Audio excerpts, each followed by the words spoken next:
I think every person's mission is to go on their own hero's journey. I was working on this huge project, came home, sat down on the couch, and all of a sudden the room just turned this lavender color. The TV went and just shut off. And when I turned around, these two beings were in my face and I was screaming. It's just, it didn't have a good effect on my family, and I got divorced. How did you make it through that? It's hard to lose your family, It's trauma that put me on this path and give me the energy to keep digging to find the truth as to what happened to me and what else is out there. Ancient civilizations is such a huge part of helping humanity because the past is destined to become the future unless you understand it. The knowledge is not power, it's the application of knowledge is power. We're creating a world full of researchers. You start thinking differently, you start seeing through paradigm, you start believing in yourself. Instead of journeying into outer space, we need to journey to inner space. That's where the true answers are located. We can become ordainers of our own destiny. That's going to guide us in the right direction towards the golden age, and that has to happen.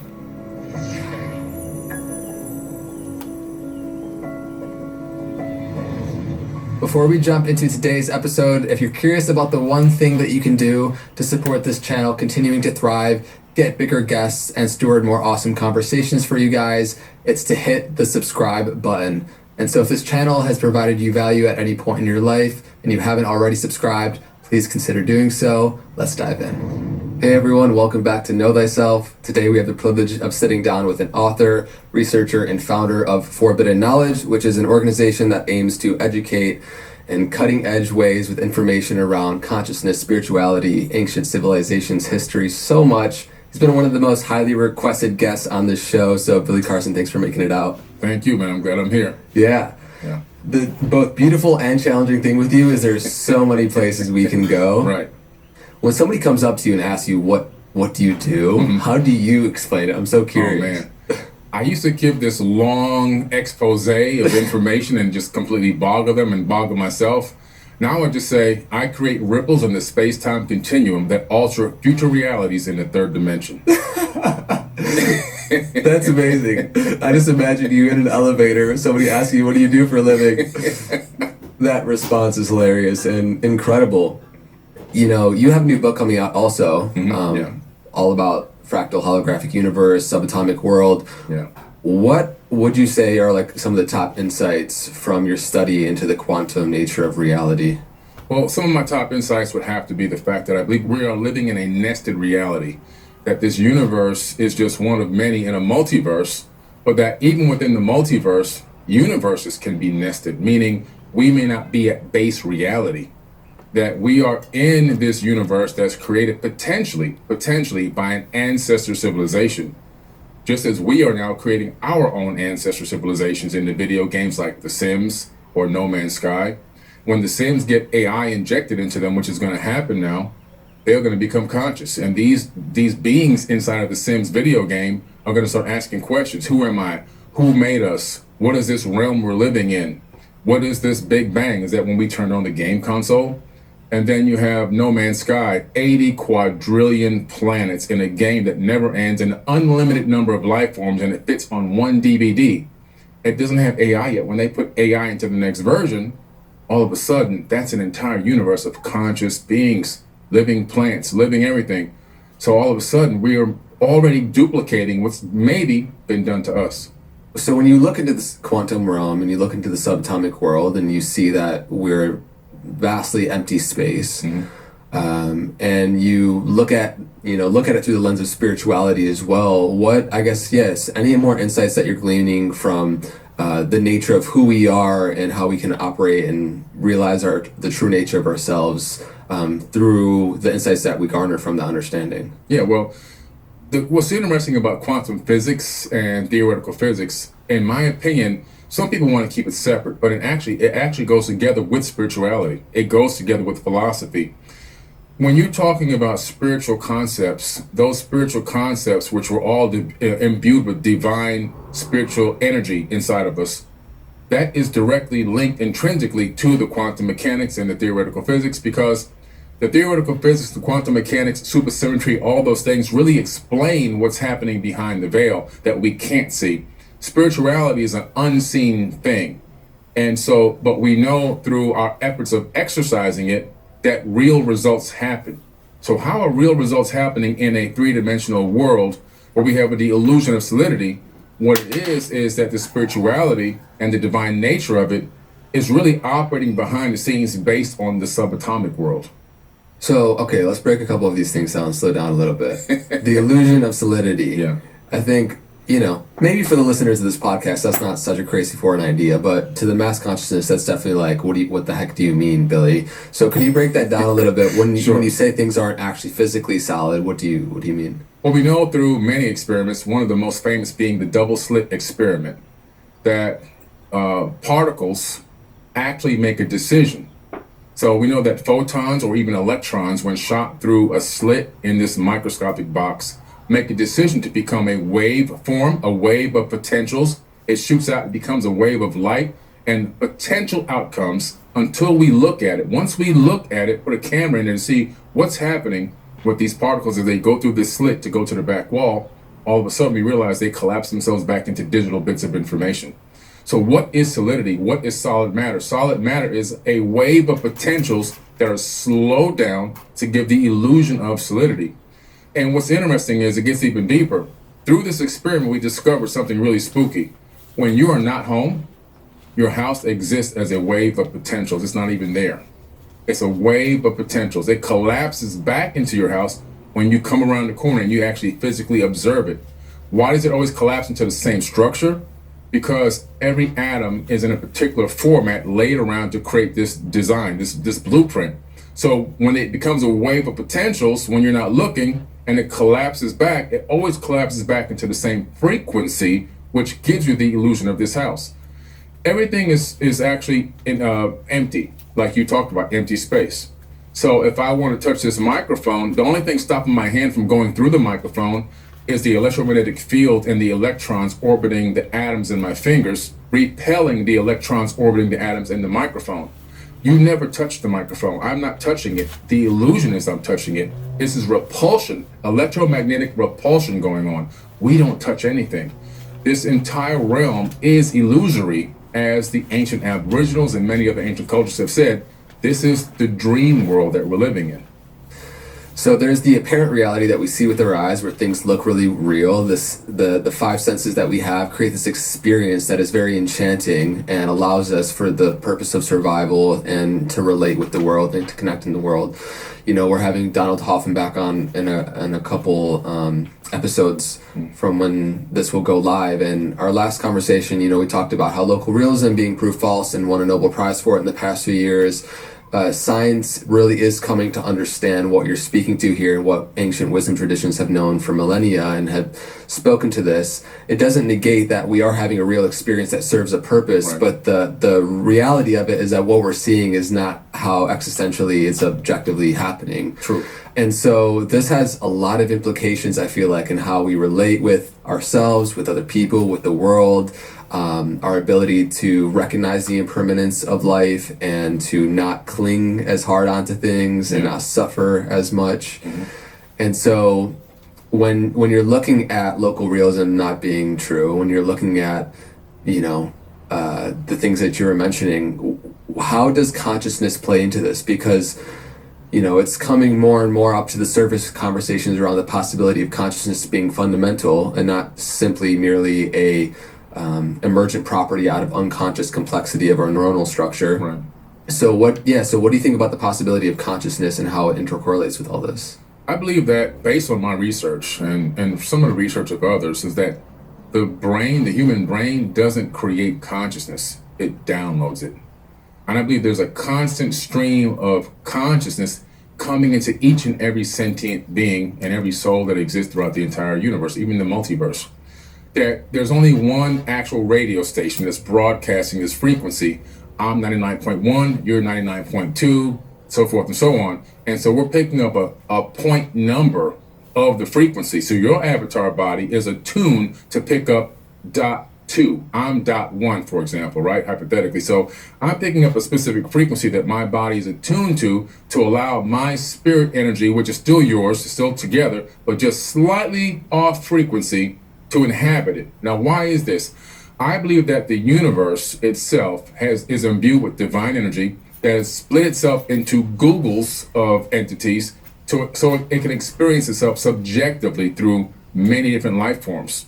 Not even just life forms, but even as atoms in this microphone, because the atoms in this microphone have electrons, and those electrons make conscious decisions based on observation. So that means even the atoms in this microphone are conscious, which means that everything is actually conscious.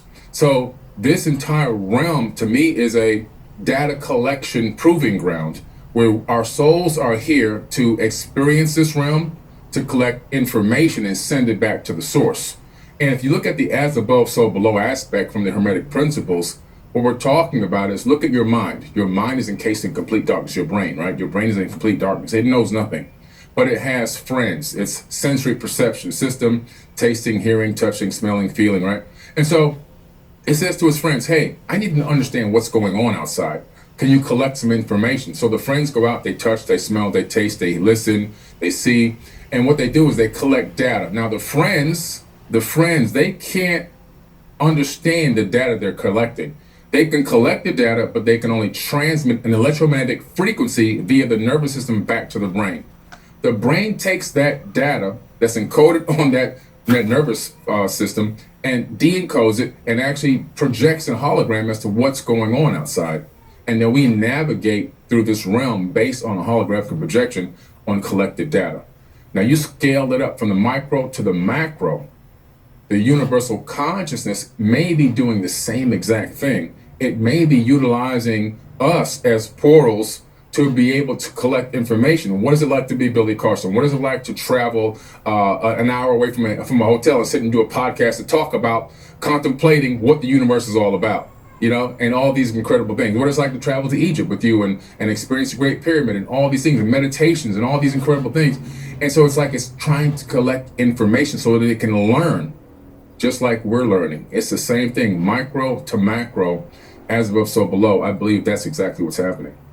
It's a really pivotal realization to see how the beauty, the intelligent beauty that is this universe expressing and fracturing into all these different experiences called Billy, called Andre in this form, and how that invites a level of curiosity when you're engaging with people, with strangers, people across the world, people you meet online, people you meet in the physical reality, and how we all have our unique conditioning, trauma, but brilliance, gifts, insights, piece of the puzzle of the awakening planet, so much, and that invites a really unique lens to look at individuals through, I think, as well. I've heard you talk about how, you know, God, if you want to use that term, which we are really shifting from this, you know, visual of this like religious sky daddy figure to a deeper understanding where science and spirituality merge of what the nature of God is.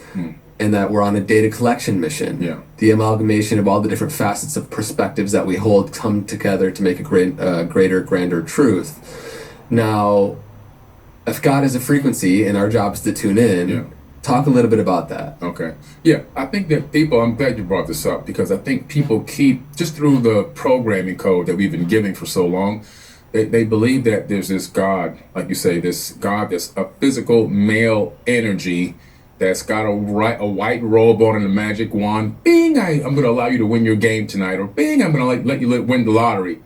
It's not really like that. I mean, you have people praying to win wars. I mean, there's no universal creator that's flying around through space going, you know what, I got to have these people win a war right quick. Let me go back and ding. So I think that we have to understand that God really, what is God? What is the essence of God?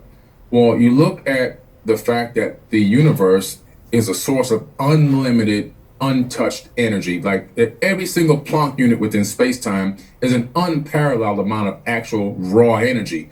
I believe that is the source energy of the creator itself, and that we are to tap in, and that this energy, like anything else, is also a frequency.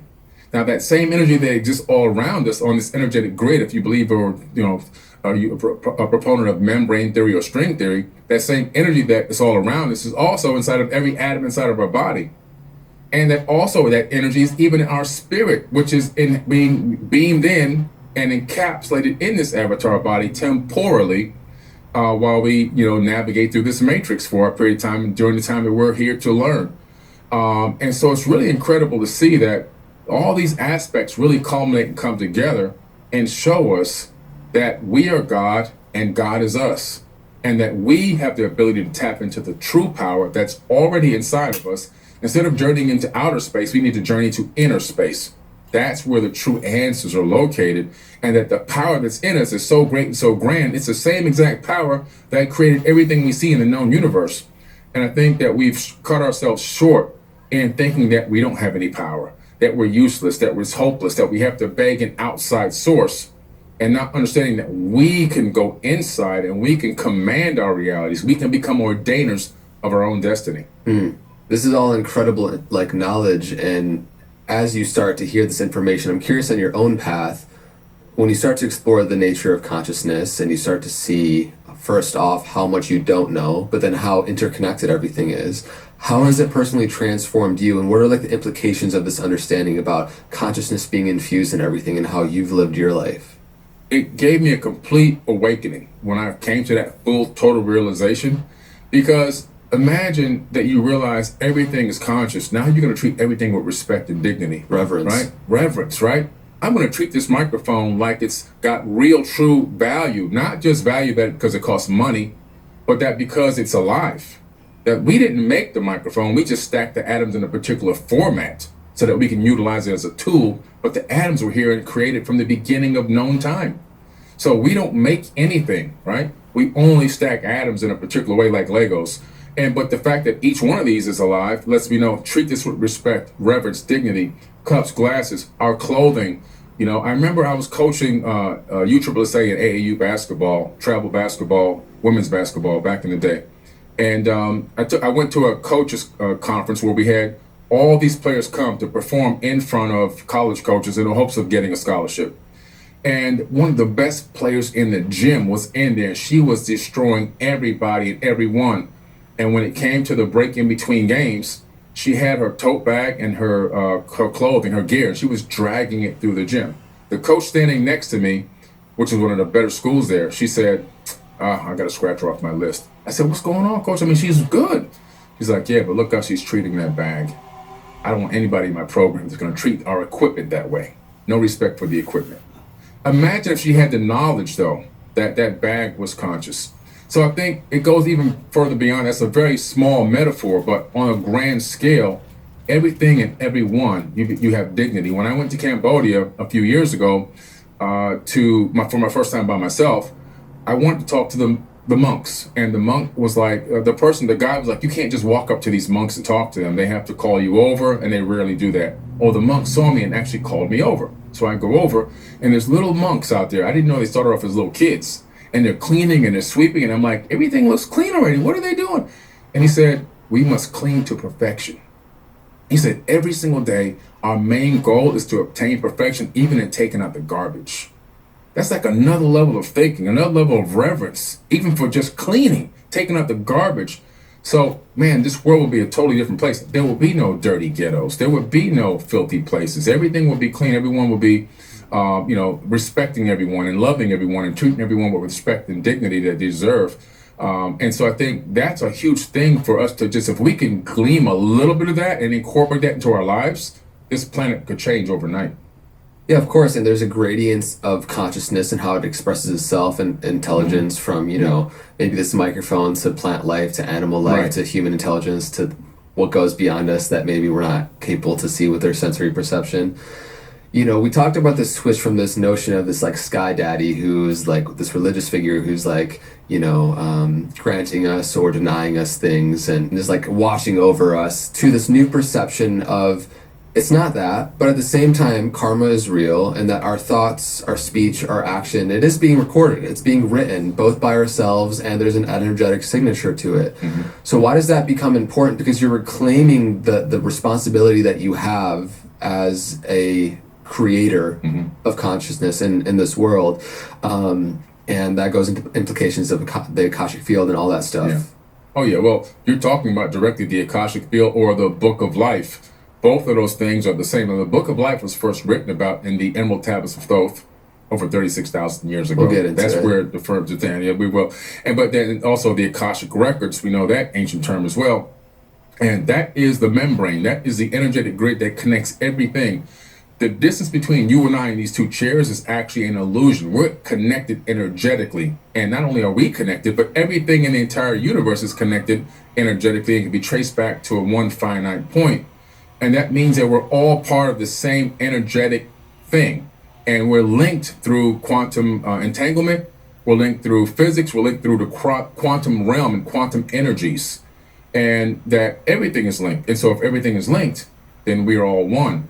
So since we're linked and we're all one, and we have to realize that our thoughts are literally leaving our skull and also entering this energetic grid. So right now, as we're thinking, we know that light waves leave our skull. We know this because we can put an EEG cap on your head and we can capture those light waves. We can't see them with our eyes because humans can only see 1% of the light spectrum, but we can capture those light waves. We can send them to a computer and we can analyze those waves on a computer. So we're capturing them. Now, when you aren't capturing them with an EEG cap, where are they going? Well, they're going into this grid that already exists. So when I figured this out, I realized that the book of life was real. Like everything you've ever done is recorded. There's no way to escape it. You know, it's out there in this field. And if you have the right frequency, you can tap into that information and pull it in. I think also a lot of times we get these great ideas for inventions and so forth. Sometimes we just get on the same frequency as a already existing thought, and we are able to download it and discern it and act on it. And we say, hey, I came up with this great idea. Sometimes it's not our idea. Sometimes we actually download that information. I have a lot of artist friends too, and we talk about this phenomena, you know, how like songs really come through us and not from us. And like Michael Jackson is kind of infamously quoted about working hours late into the studio because if he didn't spend that time, then Prince would get the song, you know? Yeah, like, right. There is that real field, and I think it's been tough to be really conventionally accepted because, you know, we're starting to catch up with a lot of the understandings that we're talking about now in terms of the traditional sense. But I've had many experiences where it's confirmed in my own reality, but it's tough to, I guess, fully scientifically prove the case for the Akashic field. Yeah. Scientifically, it's hard to prove. But what we can say is if we take circumstantial evidence, so if we take the fact that we know that our mind is generating waves that leave the skull, we know that in membrane theory that there's this particular energetic grid that's connecting all of us. We can hypothesize that those thoughts are entering into that realm and getting into that grid. We know that radio waves sent out from the I Love Lucy show in the 1960s are still traveling through space. And if you have the right technology, you can decode that and you can actually watch I Love Lucy 10 light years away. Same thing is happening with our minds. It's just, I think it's so important to have an open mind when exploring a lot of these things because, like you said, we can only see such a fraction of the electromagnetic spectrum. We think that what we're observing is reality, and in reality, and the objective reality is such a small fraction of it. It's like, phew, yeah. Man, it's like, I mean, it's so small. We don't see gamma waves, beta waves. We don't see infrared. There's so much ultraviolet. You know, the multi-spectrum. We literally only see a very small sliver: red, green, and blue. As you see technologies exponentially rising, it's not far out from the possibility that we could create like a GTA 10 or a Sims 100 where the simulated reality could be something like where it would appear that there are conscious experiences happening in the creation of our own. So I know we spoke to it a little bit earlier, but what do you think are the possibilities of us living in base reality, and what do you really think about simulation theory? Yeah. Well, base reality, I believe, is very far away from us, and I could be wrong. You know, it's my own theory. How would we even know? We wouldn't really be able to know. But when I just see that we've already gone and started creating our own simulated universes, I have to say, how many times this has happened? Could it be? What are the odds that we're the very, very, very, very first ones to be in this simulation? It just to me seems like we may not be close to base reality, man. I mean, the odds are so small. You have a better chance of winning like 5 mega lottos or whatever they call those things, right? So I think that base reality is these nested realities, and the one obviously maybe at the very top or the very bottom, depending on which direction you're looking, could be the very first one.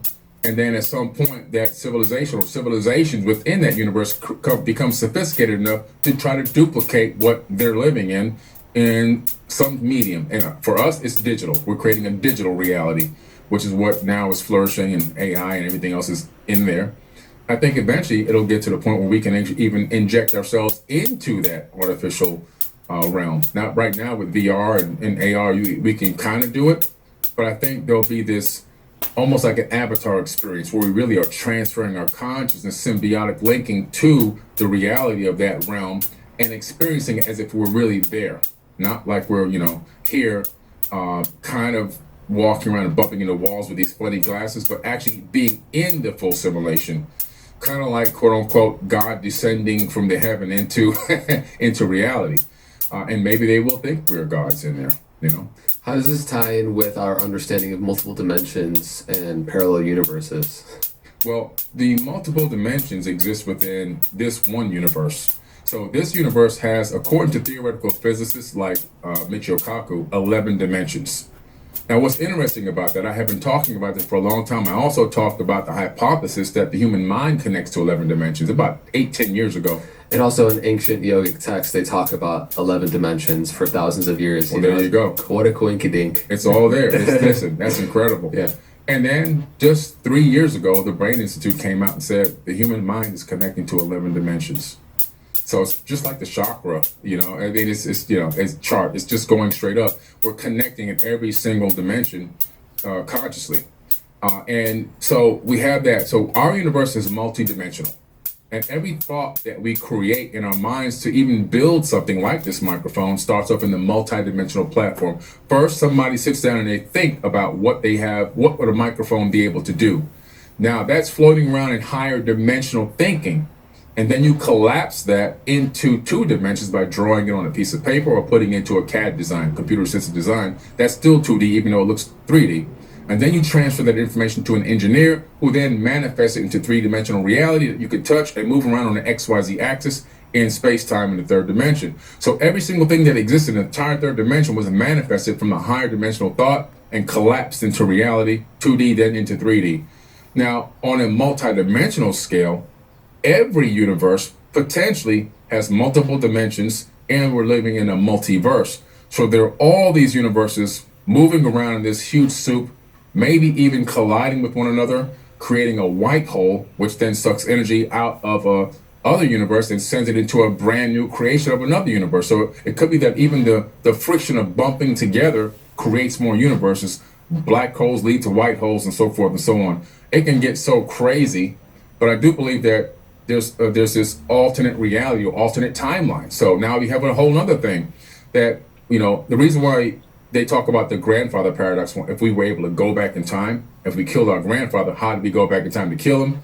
I think that's because if you go back in time to kill your grandfather, in the grandfather paradox hypothesis experiment, what happens is when you go back in time, you're not on your timeline anymore. You've already shifted into a totally different timeline in the same universe. So there's multiple timelines within universes. This thing goes crazy. So you can just keep going and going. There's so many possibilities, so many potential outcomes, but everything exists all at once from higher dimensions, past, present, and future. So I know we spoke to it a little bit about this, like the purpose of this 3rd dimensional reality serves. Can you reflect on that again and just, because each dimension has its own relation to, for example, time and space and so on and so forth.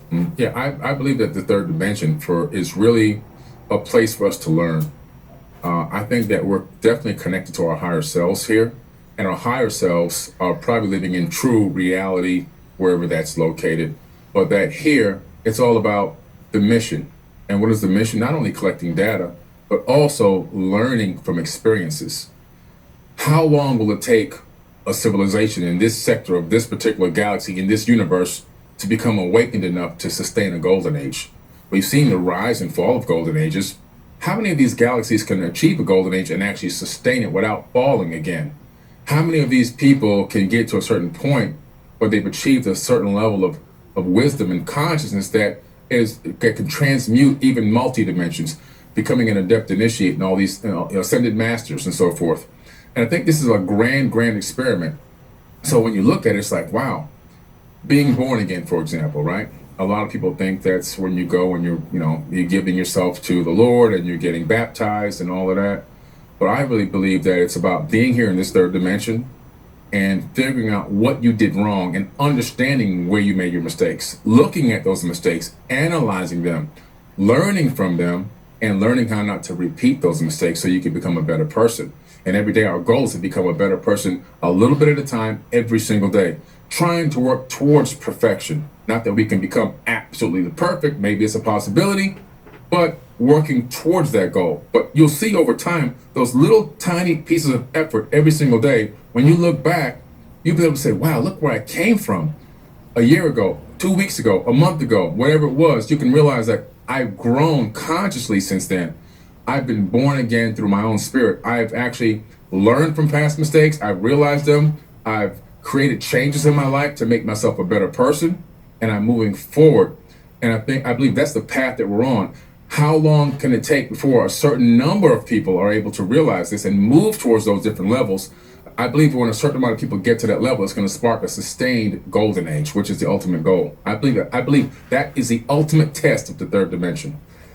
I like the way you kind of broke down just really it's the path of purification. This is the Know Thyself podcast. We're really focused on how, first starting on an individual level, that path of purification of our mind and our body, we start to realize the true nature of who we are. And by realizing the true nature of who you are, you become the most effective steward in supporting the planet and others doing the same. Helping ultimately us all move towards a greater state of well-being, towards a golden age, like you're saying, collectively and individually. And there's that Vedic saying about truth waits for eyes unclouded by longing. And I think that we have so much conditioning and so much noise going on in our internal reality that we can't actually perceive. We have no shot at perceiving what could resemble anything even closer to reality, And so just any thoughts you have on the power of knowing ourselves, the path of that purification process? Yeah. Well, there's so much power in knowing ourselves. I think a lot of people have been programmed into not knowing themselves, like you talked about, because like I say, when you're born, you're given a name, a race, and a religion, and you spend your whole life defending a false identity. Most people have no idea who they are. Who is Billy Carson? I didn't give myself the name. Somebody gave me that name. Why is Billy Carson in this religion? Because somebody gave me that religion. Why do I have these particular beliefs and traditions? Because somebody gave them to me. From the time I was a little tiny kid, I had no say in the matter. And I had to grow up with that, and I had to then project that. I had to also defend it, and then I had to pass it on to somebody else and force it down their throats as well. So when do we break the generational curse of being programmed to not know who we truly are? I think every person's mission is also to go on their own hero's journey within, to figure out who they are, what are they about, what are my passions, what do I really love. Let me question some things in my reality that I may not even be comfortable with, not just blind faith, but to question things and then look and do research into those things so I can then maybe figure out what might be a better path for me. I think ultimately that will lead people into finding out their true self-value, finding out what they're passionate about, and learning how to live within their passion. When you live in your passion, then you're really getting to know yourself. You're honoring yourself, right? You are really now living within what your body is even vibrating at. When you're not in your passion, everything is dark. You're always frustrated. You're always mad. You're depressed. You're angry. People are always snapping at other people. It's just bad. It's a low frequency. But when you finally dig into yourself and say, man, I really need to find out who I am and go on that hero's journey within, wow, life just changes. Everything becomes so fun. Work becomes not work. It's just part of your natural vibration, which is why I'm even here right now with you today. Yeah. Once you arrive there, you get to taste the beauty of the fruits of that labor, of that work, which at times is very hard, very challenging, a lot of death and rebirth cycles, and there's this quote from Sri Nisargadatta Maharaj, which is one of my favorite individuals. The search for reality is the most dangerous of all undertakings, for it destroys the world in which you live. And I think that oftentimes we think of the spiritual path being like rainbows, butterflies, and puppies. In reality, it's like death, rebirth, purification, and facing all the uncomfortable things that you don't want to look at so you can arrive at truth. Like, how can you arrive at truth without letting go of what's false? And sometimes that can be painful because our conditioning is so attached to it. It's like identified with it in that structure. And so as we dive into some of the more explorations around ancient history and the search for reality, I also think that it's so fascinating, like why you've garnered such a big audience, why people love your content and these kind of discussions is because, it's very intriguing to explore these possible alternative understandings about where we came from, the nature of reality, and at the same time, I just want to invite holding the paradox, being able to have the matured intellect where you can hold things, you can not existentially let it weigh on your soul, but you can see like what is really gonna be a seed of transformation in how you live your life. And with that understanding, we can go explore all these things around the Emerald Tablets and ancient civilizations and everything, because they, I think, do point at very interesting things that can be helpful for us as well. But yeah, I just wanted to share that, and anything else you do before we kind of start going into this next phase of the pod. Yeah, I would just tell people, look, man, just really, really take some time to get a sheet of paper out and draw a line down the middle and write on the left side all the things that you're passionate about. Just keep thinking for about an hour or two. Good old-fashioned paper and pen, right? Or a pencil. And then on the right-hand side, organize them in the order that you would deem to be the order you would say, if I had this opportunity to do this first, I would do this first, and this second, this third. And write that list out, and then start really meditating on that list. And see which things begin to resonate with you, and see which things already exist within your life that will allow you to achieve some of those things a lot quicker maybe than others. Some you may have to learn. Some things you may intrinsically already know. Some you may have already done as a hobby. And then find a way to find a need for those passions in the world. Research those particular things that you're passionate about doing or being involved in, and see who needs that in the world.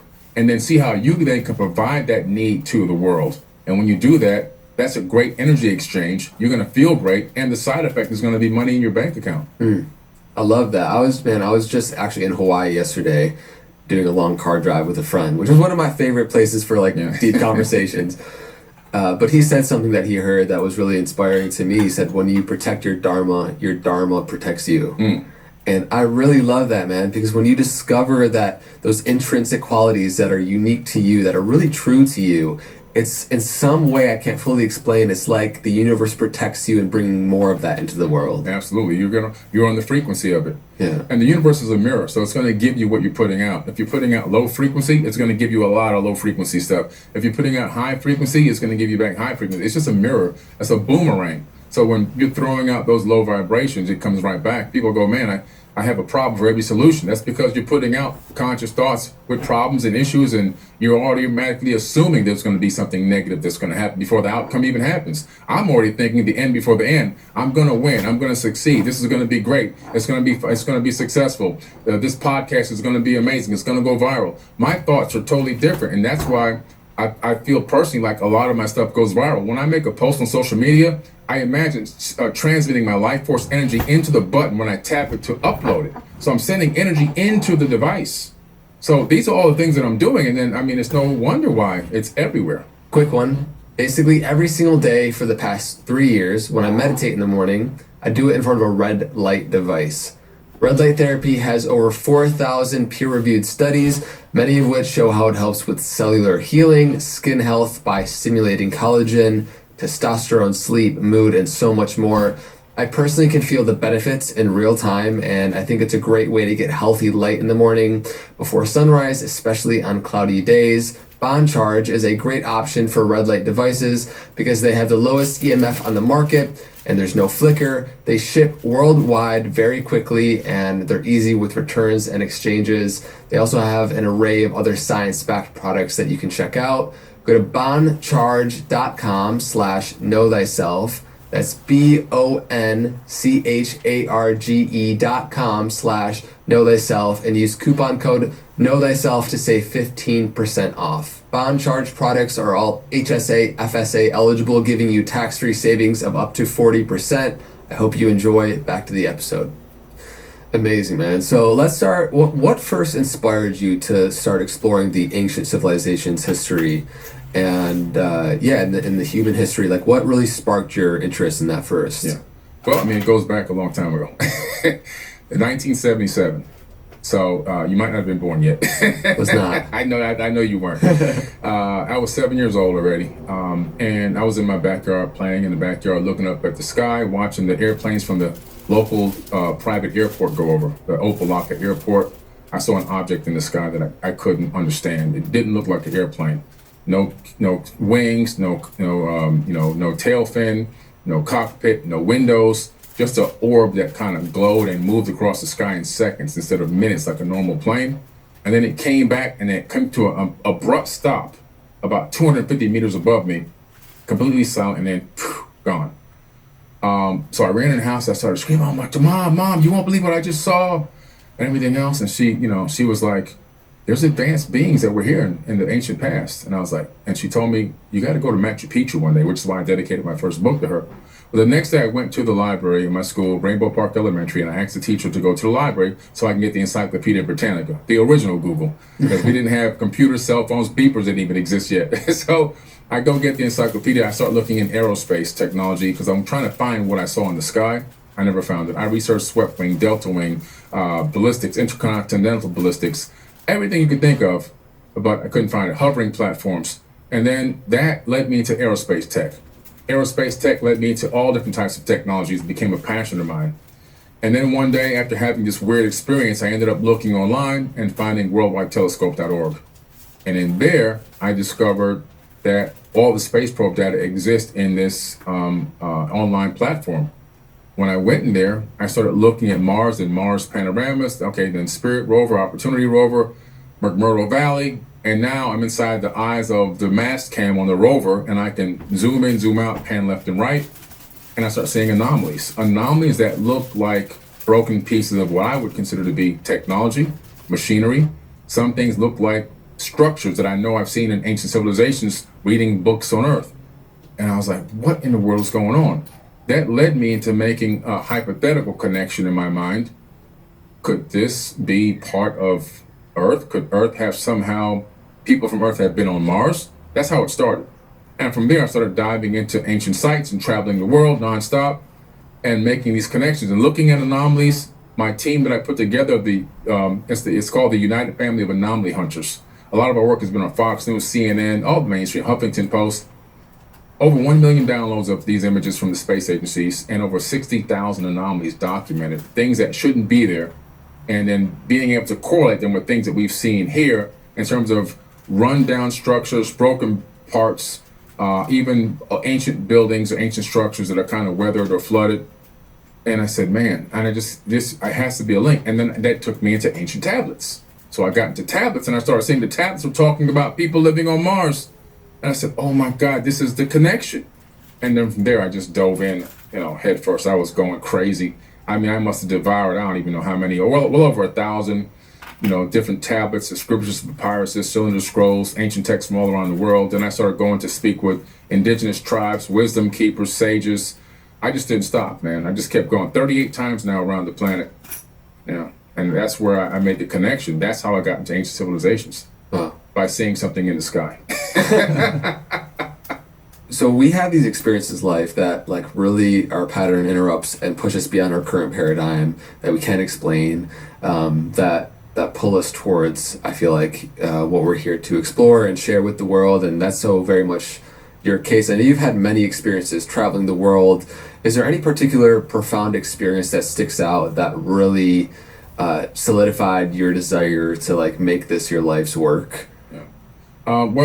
Well, I know there's been many. Yeah, there's been a few, but one was the outer world experience, really the one that really, the thing that triggered me into looking into Mars in the first place. So I was tell you, but there was a situation where I was working on this huge project. And I bring this project up because I think the project is somehow linked to this experience. Why, I don't know, but I think it is. So I decided after studying the binary solar systems in the universe that binary is more common than a singular star. And our sun also, then now scientists have hypothesized based on its movements that we are in a binary solar system, that there is another star out there, a brown dwarf that you can't see with the naked eye. It's way, way out there, far beyond the orbit of Pluto, and it orbits our sun now. They discovered every 4,200 years. But at the time, I didn't know that. This is new science. Back then, I just knew that through the precession of the equinoxes, our sun was speeding up and then slowing down. And I said, what can make something speed up by 2,000 years? It must be breakaway speed. To catch that breakaway speed to go around and orbit something. And so I thought that was linked to a lot of ancient texts that I saw that talked about these cyclical catastrophes. And I thought that these catastrophes were linked to this additional gravitational field. So I decided to build this underground shelter system called Fort Terra Nova, which I did. It was on the History Channel in Countdown to Apocalypse years ago, back in 2013, I believe it was. And it can save the lives of 360 people underground. It's about the size of 3 Walmarts. It's not a small place. It's huge. It's powered by a turbine diesel engine. Unfortunately, I wish I could get something else, but I didn't have any other tech at the time. That's what this one is powered by. And it's dome structures underground, townhouse living underground. That I had left that particular project that day. I came home, sat down on the couch, and I was just watching ESPN. And all of a sudden, the room just turned this lavender color. The TV went boom and just shut off. And I thought my kids were playing a joke on me. So I look over my left shoulder because they lived, the boys lived on this side, the girls lived on that side at the time. And nobody was there. And when I turned around, these two beings were in my face. The chair was maybe about the same height as this chair I'm sitting in now, so they couldn't have been more than 4.5 feet, maybe tall, because I'm about 6'4". And their eyes were like almonds, but not real. Almost like they looked plasticky or kind of artificial, like they were covers, not real eyes. And I was screaming, like I said before, no sound was coming out of my throat. But I did feel like my brain was shaking inside of my skull. I could feel this vibration and just shaking. Now, at that time, I was married. This is a while ago, my first wife. And she was in the room behind the next wall. Kids, two boys in that room, 2 girls in the other room. Nobody heard or saw anything. This lasts for maybe a minute at the most. Not that much time. Look, they're even hiring freelance tax experts on Fiverr. Man, it probably works better than how we do our taxes here. Aren't you in charge of filing our taxes? Yeah. This tax season, hire a tax expert on Fiverr. Who are those women? Guardians of Rome's flame. They have great powers. We're planning a coup against the Emperor. Careful, woman. Mere thought can lead to execution.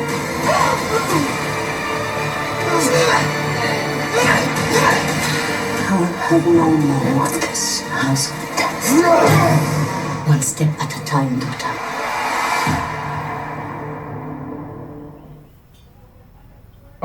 And then they literally just turned around and they don't walk like a normal walking gait. They just kind of bounced or dangled. But they went through the wall.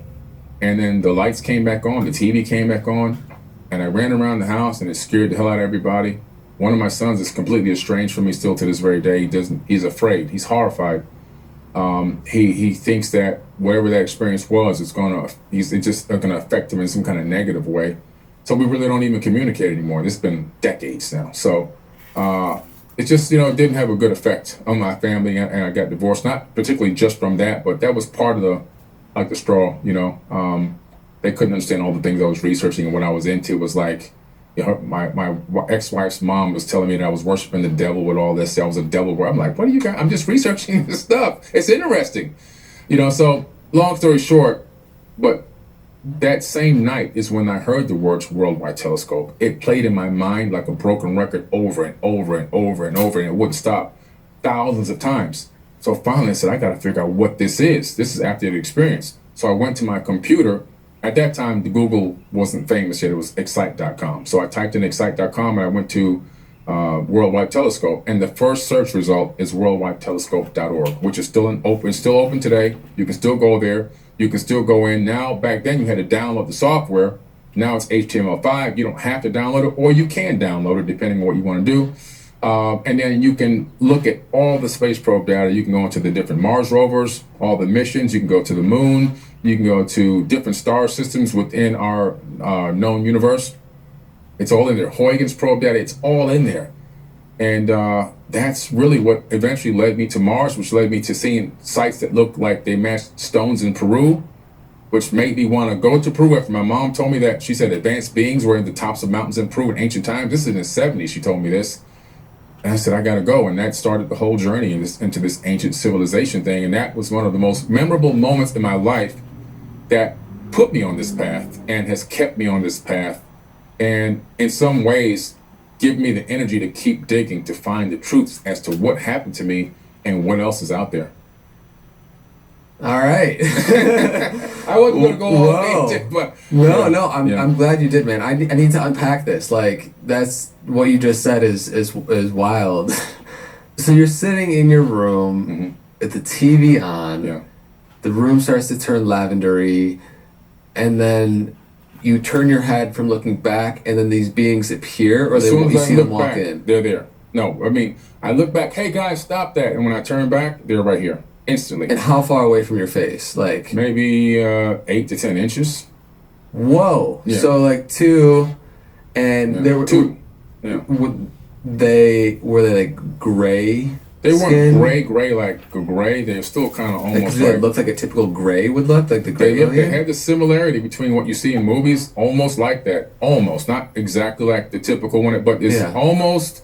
Whoever started making these things, somebody saw something because it was so close. Slight differences. A slit though for a mouth and little tiny holes for ears. Had you seen movies or imagery or anything with beings that looked like that prior to that experience? Well, just the typical gray aliens that Right, you see okay. from time to time. They weren't exactly like the ones we created. They have a Yeah. slight few differences, but their skin, well, the skin that was looking like on their face, it looks, again, it's hard to explain. It's like almost like plasticky, like plastic or something, or some kind of artificial material. I don't know. Maybe that's some type of sleeve over there. I don't know. And then, but the body definitely had some type of a suit on, and the suit was slim body fit. You can see it because it had a little bit of an edge right around the neck that let me know that maybe that was the outfit that they were wearing. I can only assume that unless it's part of their body. So, what do you think are the top couple explanations of what actually happened in that moment? Whether it was these like real beings that you perceived, was there some sort of possible like paralysis experience where your consciousness recreated something? It's so open to speculation. I mean, it could be that I had a real, encounter of the fourth kind, where these beings really showed up and engaged me in some way, shape, or form. They didn't speak to me in anything that I could understand, but they left me with that thing playing in my head, because that didn't start until they left. Or maybe it could be some type of multi-dimensional interaction that happened with me, which is why nobody else can detect it but me. Maybe they got into a specific frequency within my mind. I know that the U.S. military has a device called the active denial system. It can broadcast words, sounds, even images into your mind, and you can see and experience. It can make you feel like you're on fire. It can make you feel like you're in pain. It's to deflect people coming to attack. It's this frequency beam that they send out. I talked about it in my book. And or maybe it's sometimes something just happening, maybe a level of psychosis. I mean, I don't know. I mean, I've never taken psychedelics or anything, to be honest with you. I don't smoke marijuana. Not that there's anything wrong with that. I just don't do that. I don't drink any alcohol or liquor. I drank 3 beers when I was 17, and that was it. And I never liked it because I got sick for 3 days. So I said, I'm done with that. So I don't know what else it could have been. I drink water and coffee and tea. So I don't know. It could have been, but it could be anything. Yeah. But whatever it was, regardless of where it came from or how real or unreal it may have been in this dimension, it drove me to those sites, and those sites led me to ancient civilizations, and that put me on a whole nother, I took an exit off the highway and went somewhere else. I can only imagine the amount of like fear and confusion is also as your old life starts to crumble as this new one's being birthed. It was tough. You talked about it, Yeah. Yeah. That's tough. The whole breaking down and rebirth. Yeah. Yeah. How did you make it through that? That's tough. It's tough to keep talking about it, But yeah, it was, when you lose your family, Yeah. Yeah.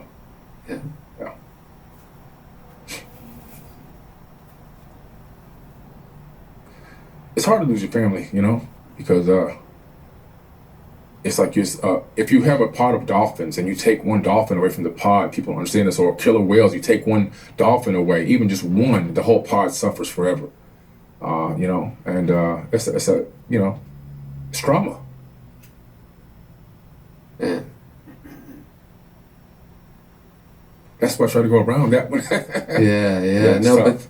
Yeah. but that's real. It to me just brings forth so much sincerity and genuineness to your story, because Why would you want to manufacture Right. any of this? Like when there's so much pain there, right? I know. It's like going and doing shadow work, you know. You said, and I still have to work on this because it's really in there, and it creates triggers and everything else. It's an ongoing process trying to work this out, and being able to just get to the point maybe where I can talk about it without having an emotional outburst is just so tough, bro. It's just really, when you love your kids, and when one doesn't even want to text you or say you or anything else, it's kind of like, man, wow, and so it's something that like it had so many blessings with it, but at the same time, it's a blessing and a curse in some ways because, like you said, it's the breaking down of one reality and the rebuilding of a whole nother reality that I'm in now, and I just wish I can get them to see from my perspective, my eyes, to take a look at some of the research. But the majority of them, not all of my kids, but 2 of them work for me, so that's nice. But just a few of them, they just don't see, and I'm not going to force anything on anybody, Right. And that's just not my method, my style. I never put my own thing on anybody because I don't want to be the one that becomes the dogmatic ideologic person that's forcing something down your throat. Everyone took their own path, and and they're still on their own path, and that's what I believe is the best for everyone because there's 101 ways to enlightenment. I just feel how your path is unfolding now, and as difficult as it was, I'm like.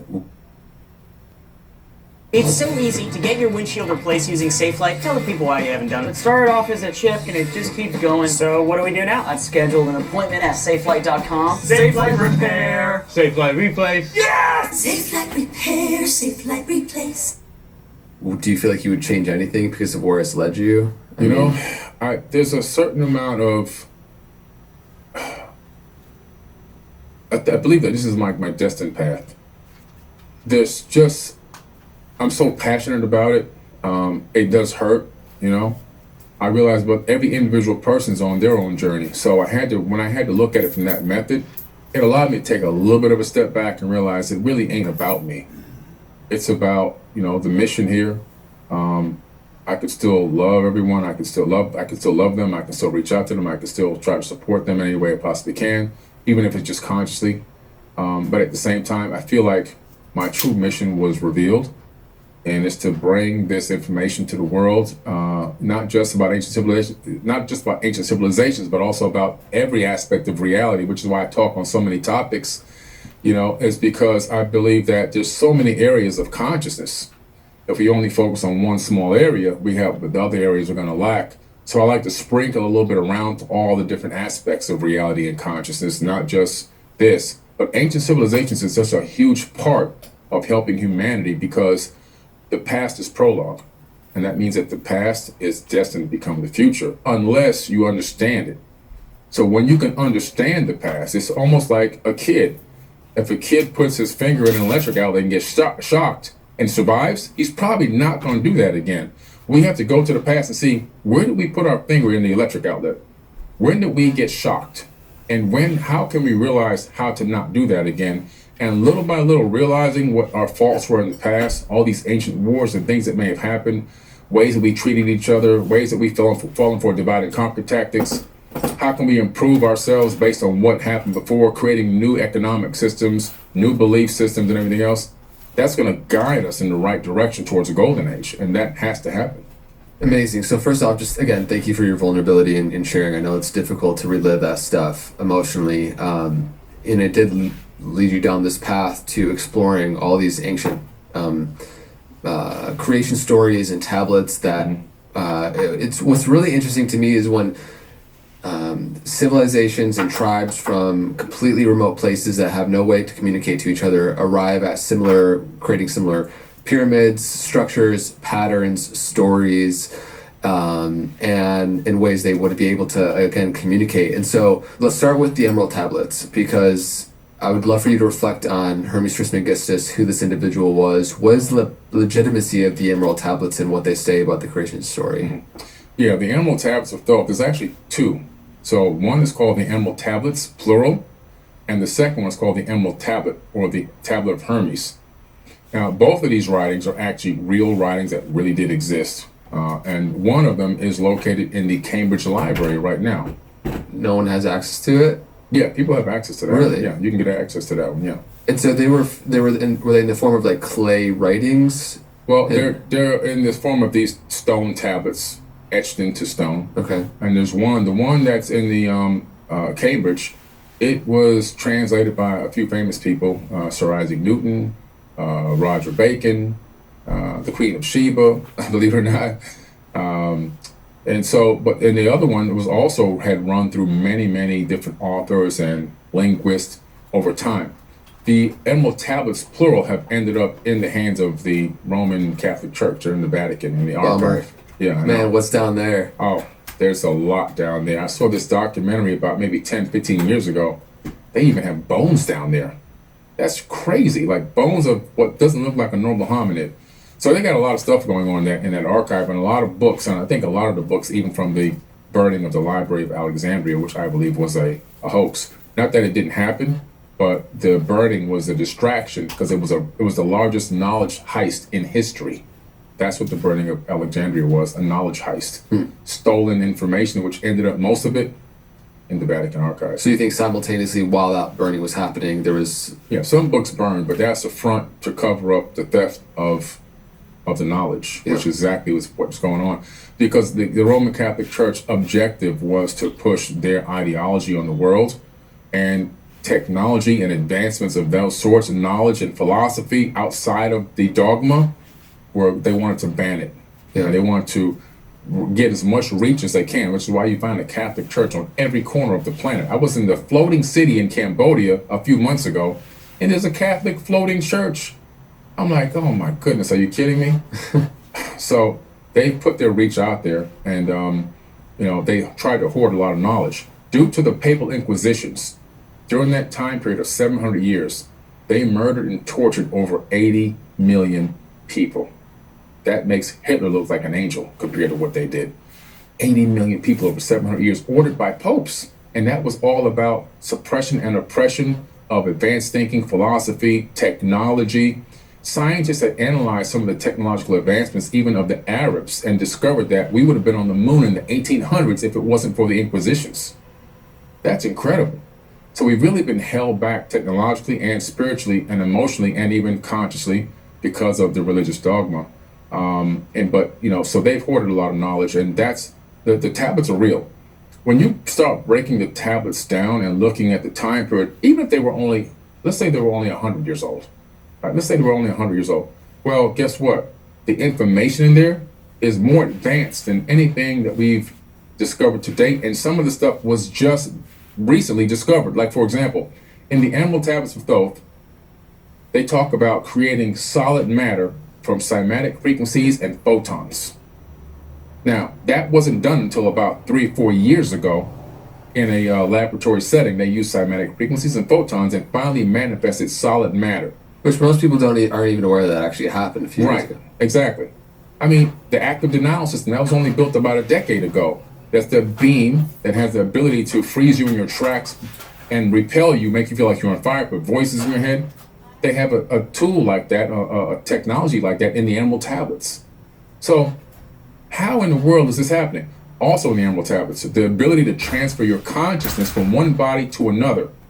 Now, the 2045 project, 2045.com, Ray Kurzweil, they transferred a monkey's consciousness into a computer years ago. Now they're working on the next step, which I think it passed because 2015 was the next one, a human mind into a robot.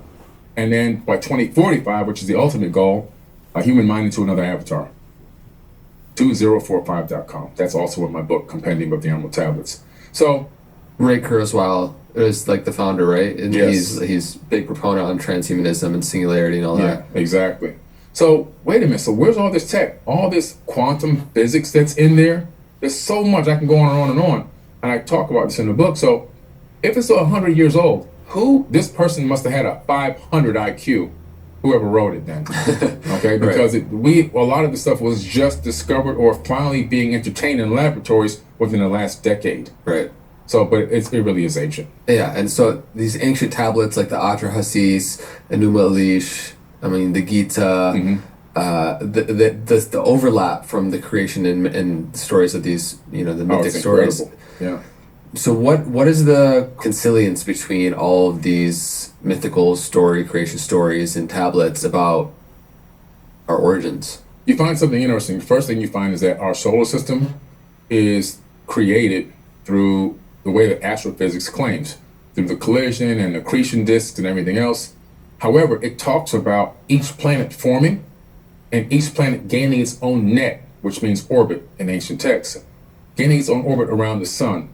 And even collisions in the younger period of the solar system, collisions between planets and moons, and how that created debris, and how some of that one planet exploded through a collision and turned into the asteroid belt. How would they know this? Telescopes didn't exist yet, but they shouldn't have even known about an asteroid belt. There's not enough light to look up from Earth and say, oh, I can see the asteroid belt from here. So, but they knew all of it. They knew the shapes, the sizes, and the order of the planets long before modern technology ever even knew it. They claim in all civilizations and all these tablets, this information was brought to us from beings that came from heaven to earth. In Africa, they called them the Nitiru, the beings at the time of Zep Tepi that turned mud into a kingdom. And into Sumerian tablets, Enuma Elish and Epic of Atrahasis, they talk about these gods, the Anunnaki or the Anuna, the gods that came from heaven to earth, all right, and built this advanced civilization.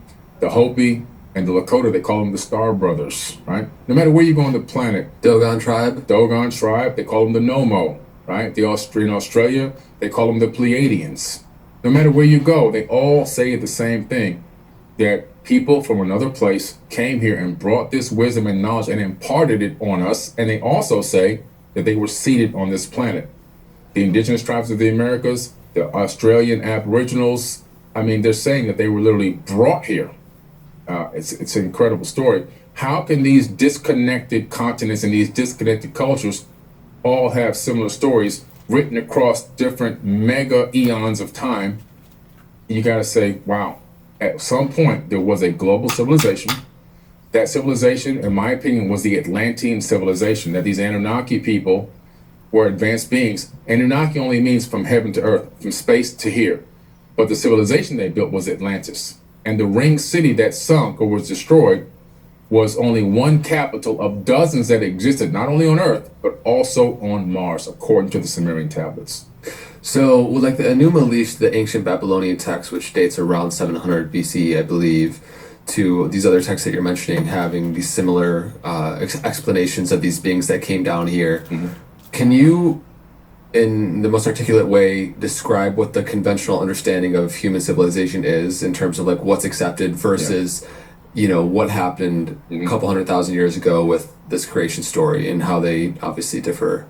Sure. What's accepted by 75% of the planet, actually more than that, a little bit now, actually 85% less than 85.2% of the planet, is that about 6,000 years ago, the Earth was formed. And people were... I guess that's crazy. With what? Just like the Catholic Church, Christianity, even Islam, Muslims. But not everybody in those religions believe the 6,000. No, but this is a general. Sure. This is where they go. This is this 6,000-year-old theory. And Adam and Eve was created out of the dust, and that two people made it and created 8 billion people on the planet. Now, I don't know about you, but if you take two dogs and make two dogs and make the same two dogs over and over again with their puppies and make those two puppies, third generation is not even going to live. Not enough genetic diversity. You can't take two humans and get 8 billion. We know this already because people who intermate within their family, they have birth defects. It's just a part of genetics. But that's the accepted theory, is that the sky daddy came down with his wand, he took some dirt, little spattle, turned mud into people, and then told these people, you now own this planet and go on, be fruitful and multiply, and that's what happened. Right. But that's not the way it actually happened. So that's the conventional religious perspective. Could you share also the conventional scientific lens? In the scientific lens, we're talking about now, 12,000 years for civilization, yeah? Yeah, well, they pushed it back to 12,000 years because they go back to Tepe now, right? Just after the last ice age. It goes back even further than that, but they're saying, okay, we'll give you 12,000 now. We're going to go back beyond the 6,000, the 12,000, go back to Tepe, Karahan Tepe, Darren Kuyu. Those things really do age back that far. And so now they're saying that humans or Homo sapiens sapien might have been around for about 200,000 years. That's actually pretty accurate based on what I know genetically. And that just through natural evolution, millions of years prior, coming out of the trees and becoming well, it goes further back to that. If you want to go all the way back, it comes out of the water. We come out of the water, then we get legs, and then we go into the trees, and then we come down from the trees, and then we evolve into walking straight up and erect, and so forth and so on. Become Homo erectus, and eventually, we in some way, there's two different factions of us. We destroy Neanderthal, and then we end up becoming Homo sapiens sapien, and we take over the planet through natural evolution. That's the scientific. Now, if you want to go into the ancient wisdom and the ancient tablets, now you have to say this story to me makes a lot more sense, but for some people it might not. The tablets talk about the fact that advanced civilizations had already been built outside of this planet. They went to war with each other in a sector of the sky called the Pleiadian star cluster.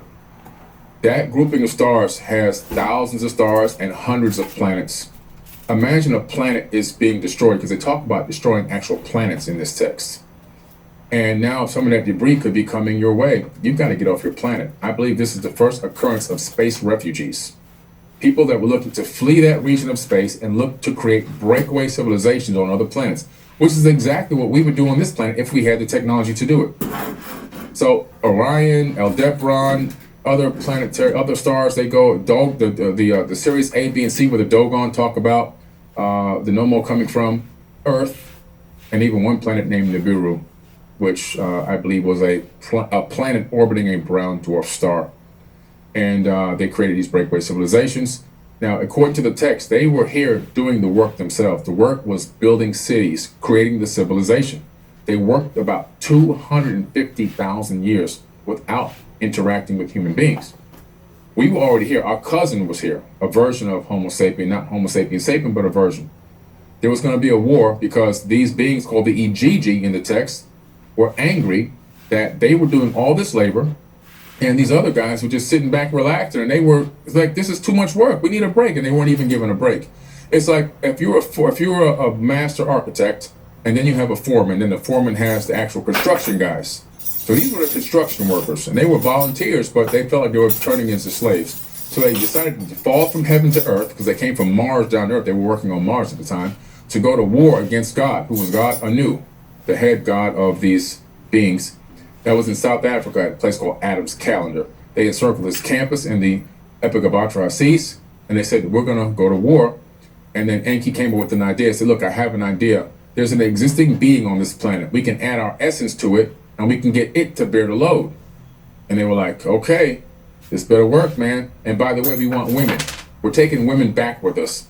This is where the sons of God mated with the daughters of men and gave birth to the Nephilim. So they took some women and went back with the women. And from there, we have the situation now where we're seeing the first cloned version of a Homo sapien. Now, in the beginning, there was no Adam. This is way before Adam. They're making these people, and the cloning technique is at the Temple of Karnak in Egypt, where you and I were just at a few months back. And I take people to the Karnak and I show them, it's right there in plain sight, the exact cloning technique. And even Muhammad Ibrahim, who was our guide, he also has the same exact story. He tells you the breaking down of how these people were cloned. Now, the cloning problem was the clones couldn't mate and create themselves. Stop letting them increase your rates. I used to let them raise my car insurance every year until I found this huge loophole that insurance companies don't want you to know about. I was paying over $150 for car insurance. It sucked. I was getting ripped off. That was until I found this Agile Rates site. And now I'm paying $38 a month for the same exact coverage. Stop overpaying. It's so easy, and it only takes 2 minutes. I dropped a link for you below the video. Answer a few quick questions, enter your make and model. Then you get your brand new rate. Let's see if you can beat my $38. Thank me when you're done.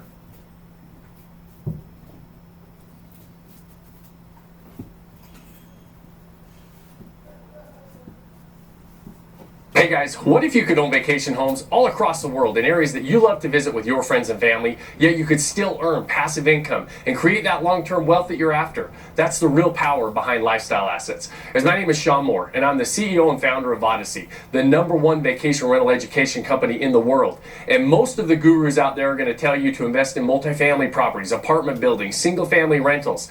And while those are all really solid financial investments, are they any fun to own? One of the benefits about lifestyle assets is the personal use aspect. And there's a huge opportunity in the vacation rental space right now if you really know what to look for and what to go after. Have you ever told your wife and kids, hey, grab your bags, let's go visit the duplex for the weekend? It just doesn't happen. But if you own a portfolio of vacation homes in destinations that you want to go visit, that happens all the time. Yet you can still create that passive income and build that long-term wealth that real estate has become so popular as an investment vehicle for. I created Odyssey, guys, to show people exactly how to do just that. The days of just buying a property, throwing it on an Airbnb, and having a management company help you manage it, those days are over.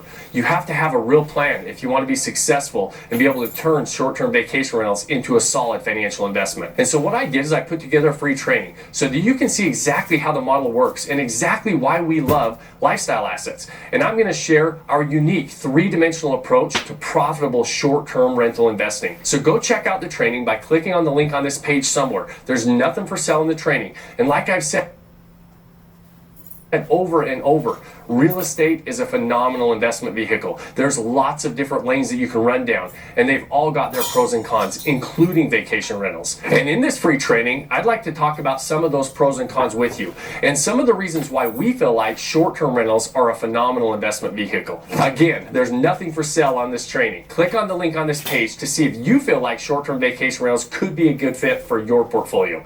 I'll see you inside on the training.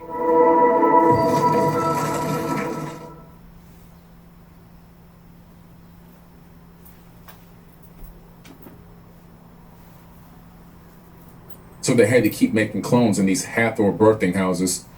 Eventually, Isis says, I'm going to take one of these eggs and put it in my own womb, and I'm going to take it to term. So she gave birth to the first Adamu. It took her 10 months to go to term, and she gave birth to the Adamu. The egg from one of the hominids, put it in her womb, in vitro fertilization back in the day.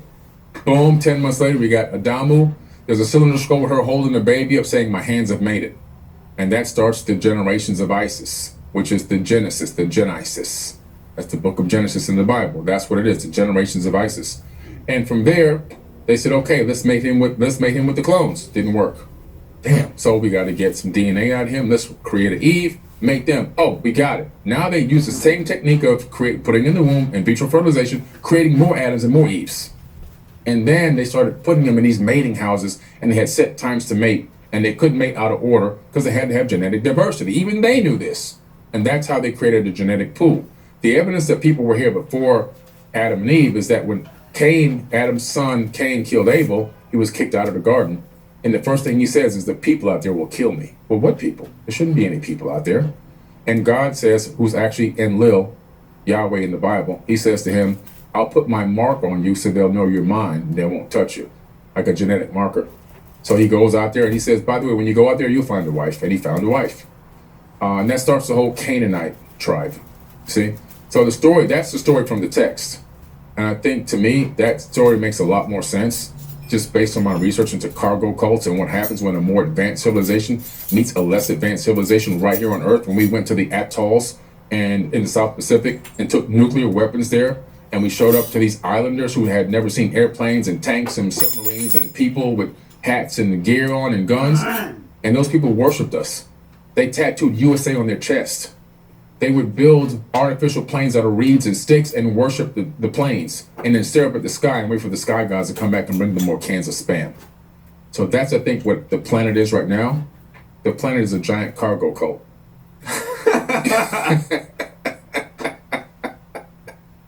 That's where we are. Oh, man. Okay. All right, so lots to unpack here. In terms of the Anunnaki coming down, what do you think was the stage of development of Homo sapiens at the time before genetic intervention, according to the story? That's a good question. I believe that some of these skulls we've been finding around the planet are actually our cousins, and that they had bigger skulls, bigger brains, maybe even bigger pineal glands. I believe they were more intelligent than us. not technologically, but spiritually.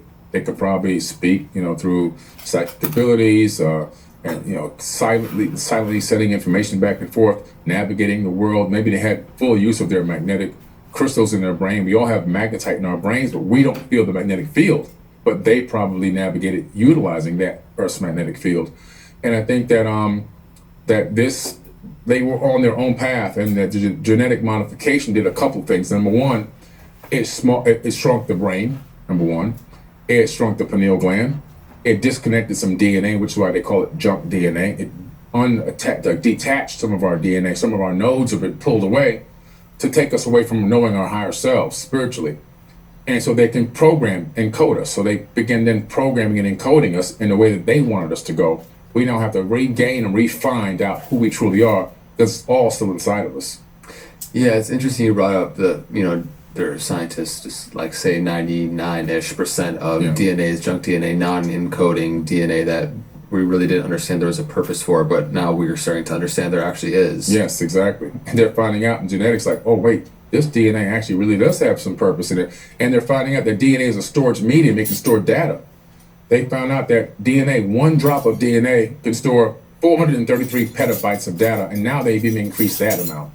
So a human body can store 13.5 billion years of data, which is amazingly how old the universe might be.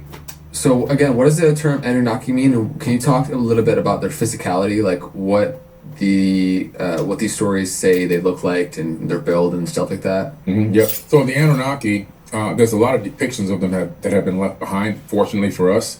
So we can see they were really big people. They were mighty men. If you look at even Gilgamesh, for example, who was only half Anunnaki, every time you see a depiction of him, he's holding a full-grown male lion in his arms with one arm. He's yoking a lion, and he's standing up, and the lion's feet aren't even close to the ground. He was known as a big, big man. They called him a hero of old. They called him a savant. And so some of these beings, according to the estimates, could have been as much as 15, 20 feet tall. Real big people, massive people. Over time and through mating with humans, they began to get smaller. Physicality, like you think they looked like, or we look like them? Oh yeah, we look like them. They said, "Let us make man in our image." That made it into the biblical text. It originates in the tablets, so they're making us in their image. They cultivated us to look like them. Now, not that we actually are a replica of them, but the similarities are striking. In other words, you can always tell the slight difference. Even in biblical texts, they have the Anak, that's the Anunnaki. It says in their eyes, we were grasshoppers in their eyesight in the Bible. So we're talking about big people. They say, like for example, at the Sodom and Gomorrah, when one of these Anunnaki angels was walking into the camp to warn them, like, some of y'all got to get out of here because there's a nuclear weapon about to strike. It's pretty much what's going to happen. They recognized the person not as a normal human being, but also they knew right away from the way the person looked that this was, quote unquote, an angel, or in my opinion, an alien. So it looked like us, but maybe there were some slight differences, more or less probably most likely the size of the body and probably the head. And so Anunnaki is a bucket term from the beings that came from Mars down to Earth around. Not just Mars, anywhere in the solar system, anywhere in space. Mm-hmm. You can come from 10 different stars and come to Earth, you're still an Anunnaki. Mm. Like if me and you went to Mars and the Martian said, "Hey guys, where you from?" You're not gonna say, "Man, I'm Andre from Beverly Hills," right? I'm Billy Carson from Miami, Florida. We're gonna say we're Earthlings. Got it. Yeah. Got it. Yeah. So, and the reason from them coming, there was a resource issue on Mars or something. Is the reason why they came down? Well, not really a resource issue. The reason why they came down is because they felt like they were being overworked. They were commissioned to clean out the Euphrates and Tigris rivers here on Earth, create canals and build cities, and also do the same exact thing on Mars. There were two civilizations running concurrently, one on Mars and one on Earth, according to the tablets, not according to me. On the Mars planet, which was a habitable moon that used to orbit this other planet, that's a whole other story, conditions were rough and tough, and they felt like they were being enslaved versus being just volunteers. And that's when they said, we've made a lot of demands, and none of our demands have been met. So now we're going to fight for what we want. How are you personally discerning what you decide when looking at these ancient texts, which ones you take literally versus metaphorically? It's tough in some ways, like the Enuma Elish, for example. You could, it could be a war that's in our solar system in space with planets colliding into planets and blowing up and all of this. It could be, maybe it's a war, but I see some of that really as the formation of the solar system. You kind of have to have a little bit of understanding and grasp of some astrophysics, some basic science, and have read enough things here and there to kind of put the pieces of your own puzzle together. Some of it is up for interpretation, which is why I always encourage everyone to go and read these tablets for themselves. So I don't want to be the only person this, have this knowledge. There's now dozens of authors, thankfully, but I think everyone deserves the right to be able to go and look this information up for themselves. One thing that's interesting is seeing, the different structures that have such incredibly intelligent ancient architecture that point to builders that would have much more incredible tools or knowledge or capabilities than often even we would in modern day times right now. And so, much of your work in doing all this is like seeing how all these puzzle pieces kind of fit together to fit a cohesive potential story of an alternative view of where we come from. And so when you're looking at the different pyramids and temples and ancient sites, from Egypt and Africa and South America, what do you think is the purpose of how they were built? General, we have something. What is it? They cracked the code on shopping for auto insurance. Who? Experian. They have a new, better, easier way to shop and save on car insurance, tailored just to you. Experian compares your current coverage with over 40 top providers. Experian saving people money. Of course. I saved over $800. We do the work, you save the money. Free at Experian.com/car. The purpose they served and they all had individual purposes. For example, the Great Pyramid at Giza and that plateau is a multifunctional platform or plateau. The Great Pyramid is a multifunctional stone computer, number one. It used to be a power generator, so it generated power as the water used to flow underneath it from the Nile. It's now meandered very, very far away. But back then it ran right up to the pyramid, and the empty tubes I've actually been inside of underneath the pyramid are still there where the water used to flow. When you have running water underneath crystal magnetized granite, you create something called physiostatic electricity. Those ions rush up into the chamber and they will go into the Grand Gallery. The Grand Gallery used to have resonating rods. Now the rods have been removed, but the slots where they went up the Grand Gallery are still there till this very day. Then that energy would be pushed into the King's Chamber, which you've been in with me, right? We meditated in there. Inside the King's Chamber, now that area is like a fusion chamber, and the energy would shoot up through the top, through the apex, and now you have wireless energy. Nikola Tesla tapped into the same exact understanding of how that worked and duplicated it with the Wardenclyffe Tower. Now that wireless energy would transmit around the area, and the crystal granite obelisks would capture it. And then if you had something called a JED, a DJED, it looks almost like a Tesla coil with a cable coming out of it. You'll see it in Egyptian hieroglyphs. It's connected to light bulbs and other technologies, electric gold plating. You can then power it wirelessly from the ambient electricity that's been transmitted from miles away from the Great Pyramid. That's just one purpose. Another purpose, when you look at the way that the Great Pyramid is designed in the Queen's Chamber and then you have the King's Chamber, well, water was set to rush down and into the Queen's Chamber, and with the chemistry and also the metallics down there, you can see how there would be some form of electrolysis that would occur. And I'm not the only one that has this hypothesis. Engineer Christopher Dunn had the same exact hypothesis as me. I just found out about maybe a month ago when I finally talked to him on my podcast. So this electrolysis would extract hydrogen from the oxygen, the H2O, and then you have a hydrogen chamber. So now, what's interesting about that, the way it's connected to the shafts that lead up into space, when you look at the pyramid alignment with the stars on certain millennial alignments, you find out that it aligns with Orion, it aligns with Aldebaran, it aligns with Pleiades, it aligns all these star systems. And what is the frequency that we transmit information on right now from a standpoint of trying to connect with ET? We transmit on the hydrogen frequency because it's the most widely abundant frequency in the universe. So I believe in my hypothesis, I always say hypothesis versus what I read, is that these shafts would shoot the hydrogen beams out towards those stars on certain particular alignments with information, data encoded into the hydrogen. In other words, an update on this breakaway civilization. It was a communications device, long-range communications to other stars. And then it also is a star map. When you look down at Giza from above, you see the Great Pyramid, the other two pyramids, and you see the temples around. And you can actually connect those with lines and then make circles, concentric circles. You'll get the interplanetary map of our solar system. You'll get the sun in the middle, Mercury, Venus, Earth, and you'll even get Mars. And when you take the NASA map of our solar system and you overlay it, it matches down to the millimeter. That's crazy. It even matches to the astronomical unit, which is the distance from the Earth to the sun. That's a measurement unit to count distances in the vastness of space. So how can this be done? Somebody had super advanced foreknowledge. Then the Great Pyramid itself it's in the center of the Earth, not the center of the Earth in particular being the center like the navel, but it's in the center of landmass of the Earth. Now, in order to do that, you have to have a satellite, but not any kind of satellite. If we were going to duplicate that today, we would have to have a polar orbiting satellite. It would have to orbit the planet this way, and as the planet spins on its axis, it would take swaths of data.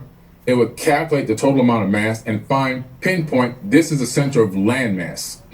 The next thing is the height of the Great Pyramid is the average height of all the peaks on the planet Earth. So again, you need a polar orbiting satellite. And you have to scan every single peak and mountain that exists on the planet. Then you got to do some simple mathematics to divide it all and come up with the average height and say, okay, that's the height we want to build it to. This whole thing was left behind as a gigantic time capsule for us to unwind and be like, holy crap, these people were amazing. You know, I mean, they had everything calculated and built into this for the time when you and I come to figure it out. And Thoth in the Emerald Tablet says, build at I the Great Pyramid patterned after Earth's force, so that it too might remain through the ages. This is Hermes Trismegistus, 3 times born. Hermes and Thoth are the same exact person. You find that they have many names in different time periods. But he says he built the Great Pyramid and the Sphinx. He claims that he's the master architect and the bringer of thought and the bringer of alchemy and chemistry, which is why that place was called Kemet. Chemistry and alchemy come out of there. And he went around the world duplicating that. He goes to Mesoamerica, which is now South America, and he builds Teotihuacan in Mexico, right? That pyramid there has the same exact base as the Great Pyramid. Okay, that's the blueprint. Exactly 50% the height as the Great Pyramid. Built on top of an aquifer, all 6 pyramids both aligned with Orion. So you see again, the master architect at his work again. These things aren't coincidences. Most of the megalithic structures are on the 33rd degree parallel of the Earth. Why the 33rd degree parallel? When you look at the Earth's energetic grid and you see the magnetic fields whipping out of the planet, you see these huge swaths of magnetic fields coming out of these areas where all these megalithic sites are located. How did they know this? What kind of technology did they use to detect these magnetic fields? And how did they utilize them in the construction process? All a lot of big time question marks, but it's just amazing. Just thinking at the level of intelligence civilization or group of people would need to have to make the decision to devote so many resources to craft something that is so cosmologically, geometrically, mathematically aligned on so many different accounts, right? You just gave a few, but there's hundreds of different. More. It's insane. It's mind blowing. Yeah. Yeah. With also in the order of the pyramids and how they're all laid out on the plateau, and that's just one example, right, within Egypt. Yeah. Now, what do you think that box in the King's Chamber is really was, and what's the reality of the Ark of the Covenant? That box is, first of all, the box that's inside the King's Chamber is not a sarcophagus. Okay, I can't fit in it. I'm 6'4". My knees would be slightly bent. Yeah. And so I think, if you're gonna take the energy and the time to hoist that heavy granite up there, at least make it a size that maybe somebody can really fit in there, right? So, but also the way it's set up in there, you can see it's off-centered, which means it might have been added later. It almost seems like an addition to the Great Pyramid, not something that was originally built into the structure. And then you look at the dimensions. So I said, this is interesting. Let me look at the dimensions of this thing. So I look at the dimensions of this probably in 2014 is when I found out the dimensions of that box, of that rose granite box inside the King's Chamber of the Great Pyramid are the exact same dimensions of the Ark of the Covenant from the biblical text. And that kind of blew me away. I was like, wait a minute. The Ark of the Covenant would fit directly, smoothly, right inside this box. I don't think there's any coincidences. So when you begin to realize, well, what is the Ark of the Covenant? It's a power source. And it's a power source that gives off some type of radiation. And we know this because if you didn't have on lead plates, according to the biblical, information, you had to have on lead plates, rubber boots, and all this stuff on before you even touched it. And if you touched it without the rubber, guess what happened? You died instantly. This is in the Bible. So it's telling me electrical charge. And if you were around it too much without the right coverings and protection, your hair would fall out, your eyes would bleed, you would become sick. Sounds like radiation sickness to me. So this thing might have been both electrical and radioactive at the same time. Perfect to put inside the king's chamber, especially if, why would they add it? Especially if maybe the Great Pyramid's power generation system in some weird way had begun to malfunction because of the lack of water from the Nile running underneath it in the aquifer. Summer of Dash Pass, your door to 5 weeks of deals. DoorDash. So now we have to find a way to boost this thing. So we put the Ark of the Covenant in there because everywhere where they talk about the Ark, it's exuding immense power. It's repelling troops and army troops with these energy beams coming out of it in the Bible. You put that inside of the Great Pyramid, all of a sudden it becomes an energy source. And the reason why I believe that Moses was chased is when he left, and I believe that was actually Pharaoh Akhenaten, in my opinion, he took the Ark with him. It was like, oh man, we got to get the Ark back. That's a source of power for Egypt. But without that, we're back in the Stone Ages. Go get the Ark. And they chased him to go get the Ark. That's what I believe it was really all about. So fascinating. I mean, man, the energy there is just insane. Oh yeah, it is. From laying in that box, whatever it is, which I did, and then also going into there's a little chamber you can stand in on the way to the king's chamber, right? The antechamber. Yeah, it's called the antechamber. Okay. It magnifies your voice. Yeah, man, I ohmed and toned in there, and it was like I did it with a couple other people. It could only fit a few people. Yeah, and it was so powerful, like the resonant, coherent energy that like every cell in my body was just like bursting. It was pretty intense. It's crazy. I just made a post about that today, actually, this morning. It's crazy, about the antechamber. Just a meme on my YouTube community. But yeah, that place is powerful, man. That resonance, and the resonance inside the king's chamber, inside that box, it's like the 2-to-1 ratio.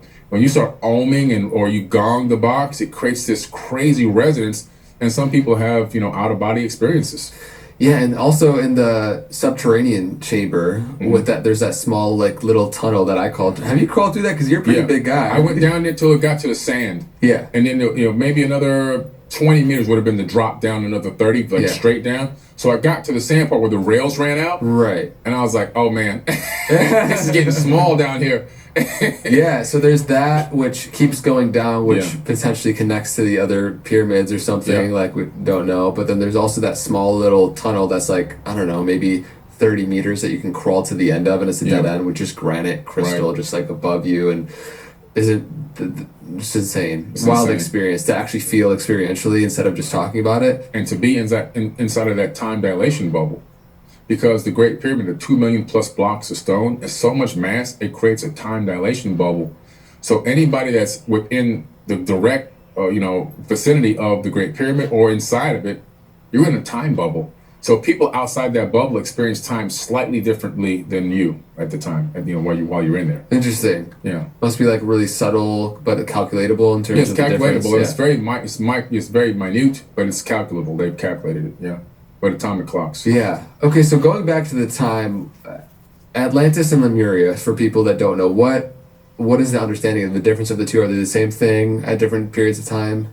Lemuria is supposedly even more ancient than Atlantis. We're here long before Atlantis was even built. And these people had achieved this particular high level of spiritual knowledge and spiritual technology. It was an island just off a huge continent, but right off the coast of Australia, and it had people there that had immense capabilities, telekinesis, psychic abilities. Telekinesis, for those who don't know, moving things with the mind, right? The ability to see the future, all these incredible things, and it was such an incredible spiritual place. They were in a golden age for a very, very long time. it's not quite clear. I put a map. I have an original map or the drawing of one of the original maps of Lemuria from some old text that's inside of my book, the Epic of Humanity. So we kind of touch on it, but it literally was a time period where there was a multi-thousand-year golden age that existed on Earth. And it's not quite clear how it fell or what created the fall, but at some point, it could have been a geological disaster because they had achieved such a high level of spirituality, it's almost hard to think that they could have failed there. Maybe it could have been some type of unforeseen geological disaster, as back then, Earth was going through a lot of tumultuous changes. We just happened to meet this small window in time that we are right now, where things are actually kind of peaceful, but the Earth is, it's gone through some incredible geological things. And so what do you see as the potential downfall of the Atlantean civilization? There was a cataclysmic event, you think, with the flash floods and everything? Yeah. So with the Atlantean civilization, I believe the collapse initially started from jealousy. And so the ring city was the focal point of this jealousy, where some of these Atlantean beings were marrying women, human women.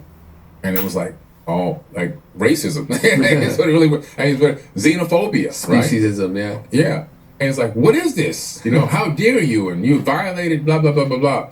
And it started with that. And then when they had given some of these people higher level of estate and high levels of ranking, that even infuriated others more. And then there were a lot of great resources that seemed to have been hoarded from other capitals. And so that created even more jealousy. And you find that these factions or these people were relatives that were going against each other for control of humans and resources. And at some point, it seems as if that war reached its head and a big battle broke out. But that battle, I believe, extended from Earth all the way to the moon and even to Mars. How does the moon fit into all of this? When I started analyzing moon images, like old moon, long before Photoshop existed, images that anyone can download and get access to, you start seeing anomalies on there. And I got into this one data file called the Clementine mission, which is a declassified military low lunar orbiting satellite. And right away, when I saw the name Clementine, I knew it never came back, because Clementine is an old song. Oh, my darling Clementine, you were lost and gone forever. Oh, my darling Clementine. So I said, I bet this thing didn't come back. But it had data, downloadable gigs of data, of images it took of the moon on the other side. So I'm downloading this stuff like crazy. On the other side of the moon? Yeah. Okay. What they call the dark side. Right. I always call it the other side because Right. it's not really dark. Yeah. People call it the dark side, but it's really not dark. But these images had incredible anomalies. But things that look like broken structures, broken things just appeared to be everywhere. China sent a rover to the moon, and they made the mistake of transmitting in real time what the rover was seeing, and the rover got caught in debris. I mean, a lot of debris, and it's still, I think, publicly available. The images online right now. And what was up there? I think even the whole moon mission was all about a reconnaissance mission to bring back pieces of what they saw may have been the remnants of an ancient civilization, which is why they showed you some part real and some part fake. Right. What's up with the funky footage that looks like... So you do believe that we actually did go to the moon? We went to the moon. But there's a lot of footage that just looks super staged, like wind moving through a flag and all this stuff. Well, the moon does have a very light atmosphere, believe it or not. It does hold it. It has water too. There's water on the moon. However, some parts were staged and some parts were real. The real moon mission wasn't just to put man on the moon and say, we were the first to make it. The race to the moon between us and Soviet Union was about to get to that technology. Who's going to be first to get? Because we sent so many satellites around that moon before we ever went there. We even orbited the moon in a capsule before we decided to go, now we're going to land. So that Apollo 11 was a mission after many, many, many, many missions. Even the Mercury missions had occurred already. It was about who's going to get their hands on this ancient technology. Who's going to get their hands on this stuff? What can it be used? The first thing they think about, how can we weaponize this stuff? That's the first thing they think about. What can we do to weaponize it? It was a race to get their hands on remnants and pieces of things to bring back to Earth to analyze and maybe even reverse engineer. So to keep everyone out of it, it's, hey, look at this. Look at this pretty moon. And here goes all these, these dry, dusty areas. Nothing to see here. But at the end of the day, it was a reconnaissance mission that brought back a lot of things over many more moon missions that we did have. And right now, before they left, they put an array of satellites up there, and they operate on laser communications. And almost every day, We transmit from Earth to the moon a packet of data. Why are we sending packets of data to the moon? Like, why would we do that? Who's up there and why would we do that? In the declassified, it actually became through a Freedom of Information Act. Freedom of Information Act request on the black box Apollo 11 mission, the audio and the redacted printout of the audio, we have it. Anybody can download it now. In there, Neil Armstrong is looking down as they're orbiting the moon, and he sees what he calls a convex crater. He's talking about a dome structure. And then he says, wow, I bet the people in there never get out. Now, why would he say? Attention affiliate marketers, stop promoting your affiliate links directly all over the internet, trying to make a sale, trying to make a commission. That does not work, but this is what most people are doing, and it doesn't work. If you want to start making real commissions as an affiliate entrepreneur selling other people's products, and you want to build a real deal business out of this, let me show you the holy grail to affiliate marketing. This is the secret affiliate model nobody's talking about. But this is the model that just a few days ago here, we've launched a campaign selling third-party companies' products. I didn't have to create a product, didn't have to build it, didn't have to customer service. I was an affiliate entrepreneur, affiliate marketer behind that product, and generated over $500,000 in sales in 5 days. Think about it. Now, question is how do you do that, right? Is it even possible? Well, the answer is it's possible. And I can show you exactly what this model is. And if you'd like, I can show you how to implement it in your business. And it's gonna absolutely change your game. If you're interested, click on the link, get on a training. I'm gonna walk you through this thing step by step. Your affiliate marketing career and business will never ever be the same after this. Promise. Click on the link, let me show you.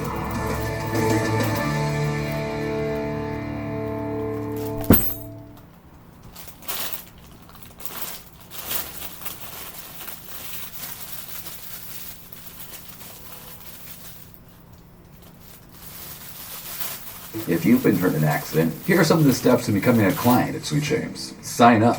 We work on a contingency fee. That means our fees come out of the settlement. Say something like that. This was no joke. They weren't laughing, they weren't chuckling. He was dead serious. And then when you look at the USGS.gov ground penetrating radar imagery from the former Arecibo satellite dish that we had in Puerto Rico, it shows you what's beneath the moon by about 30 meters. And it looks like gigantic beam structures. So what is going on with this moon? There's something going on with this moon. When the Apollo mission got to the dark side of the moon, comms is out of range now. So you lose comms with Earth because the moon's blocking it, right? But somebody hacked into the comms. Another FOIA Act request that we put in to get that information, and you can hear the audio. And the audio, they're going, oh my God, dude, I hear it too. I hear it. There's something, it's like music. It's music. What is this? It was something coming off the surface of the moon or somewhere in that vicinity had gotten to their comms. So there's a lot going on up there. And yes, we went to the moon, but yes, we lied about it. So what do you make of the recent upsurge in UAP sightings and what people are saying contacts with extraterrestrial life? What do you think is happening right now at this time? Its significance and the possibility of like future humans also being extraterrestrials. There's a lot going on. I'm glad you brought this up because one thing is, do extraterrestrials exist? I say yes. In my opinion, 1,000% they exist. Human beings, in my opinion, are the new kids on the block. We just got here. On a geological time scale, we haven't been here for a blink of an eye. There's more advanced beings that have been out here, maybe even millions of years before us. That's number one. I think some of them visit us and some of them watch. They're watching and looking, studying, just like we go out to National Geographic. We go out to the wilderness of the Serengeti plains of Africa, and we look at these animals, and then we stun them, right, with a dart, and then we alien abduct them, and we take them out of their hides, and then we put little chips and implants in them, and we take them and we put them back in their place so they can wake up with lost time. And now they're stumbling around, wondering what happened, and then we track them and watch them. I think that's what's happening to human beings. not in a negative way, just to see like how we're developing and where we're going and how we're going to come from where we are to where we're going to go. Not too different from what we're doing with animal species that's right below us in terms of development. Exactly. That's what we're doing. It's the as above, so below. It's okay. It's never going to change. And so I believe that they're real. Now, also so there are real UFOs, but there are UAPs. These UAPs, which is why they changed the name, are things that we have reverse engineered based on discovered craft that were left behind or crashed. And how would they crash? People say, well, if they're so smart, why'd they crash? Well, space travel is not safe. It's hard. And if you come to a planet and you don't know that they may have a particular type of radar, which is what they were using in 1947, a scalar beam, you don't know that maybe this scalar wave is going to disorient your ship and your navigation system is going to make you crash. I think they figured this out by accident when they went to scan to see what the heck this thing was moving across the sky using this new technology called scalar, which Nikola Tesla had left the plans about. They actually rebuilt this thing. It brought down the craft. And then when they recovered the craft, they reverse engineered the craft. And so that began the process of learning how to crash these things and reverse engineer some of them. These UAPs are alien reproduction vehicles, things that we've created ourselves based on lost or discovered tech that's not from Earth. And also other technologies have come out of that, like Velcro, fiber optics, microchips, have all come from these craft, these down crafts, by the way. And so the UAP problem is a big one for human beings, and because it's a narrative being controlled by the governments. And why would they want to do that? Well, look at the way that we've been putting war out on this planet to create money, generate money from war. There's not a lot more places, there's not too many more places we can go to have a war with right now. We've had all the wars. I mean, right now, the wars that are going on between really us technologically, we're making a little bit of money off of those wars, but not as much as we have made in the past. The next big move is space. And to do that, you have to get everyone on the same page. We need to divert trillions of dollars into space weapons and space protection, the Space Force. And to get this to happen and take money away from education and take money away from healthcare and all these other incredible things that we really need and the cures for diseases and illnesses, what we're going to do is we're going to take that money and we're going to create weapons, because we are on the board of directors of all these corporations like Northrop Grumman and Lockheed Martin, and we want to get our checks. Okay? So we're going to tell you that there's UAPs that are dangerous to us. They're going to come maybe and attack us one day. They might even have one shoot a ship in the ocean, a naval vessel in the ocean, just like we did at the Gulf of Tonkin incident to create the Vietnamese War. It's the same story playing out all over again. And we have to be really aware and careful to understand exactly what the game is being played, what game is being played, and how we can navigate this and understand what's real and what's not real. And I think that the potential for a fake alien invasion is very high, because it would allow them to divert trillions of dollars without question from us into whatever programs they want. And those will be black budget programs that we still won't know about what they're doing. We're doing something good with it, don't worry. They just released the first AI jet, completely autonomous, and it went into a dogfight. This was 2 weeks ago. They had to put it in a real dogfight to test it out. We're on Skynet. So now Skynet is active. This thing is out there with its own mind and its own weapons. What happens when it just says, I'm going to go on my own mission? So this is where we are right now. We're on a precipice. Like, we're advancing consciously, but at the same time, we haven't regained our power from the small few that are implementing these dark technologies. So what do you think is the reality of the nefarious elite or 100 families that really control so much behind the scenes that we're not really, we're oblivious to? I believe it 1,000%. There are about 100 families that run the entire planet. And these people are extremely dark. They believe it's their right to rule over us. They believe that we're nothing but to be beneath them, that we deserve to have their boot on our neck.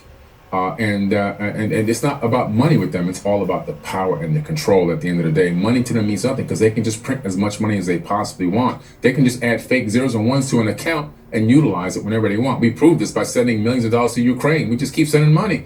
It's just digital. It's just numbers. It's like, it's not even real money. It doesn't exist. And people are going, they're sending more money. No, they just sent more zeros and ones.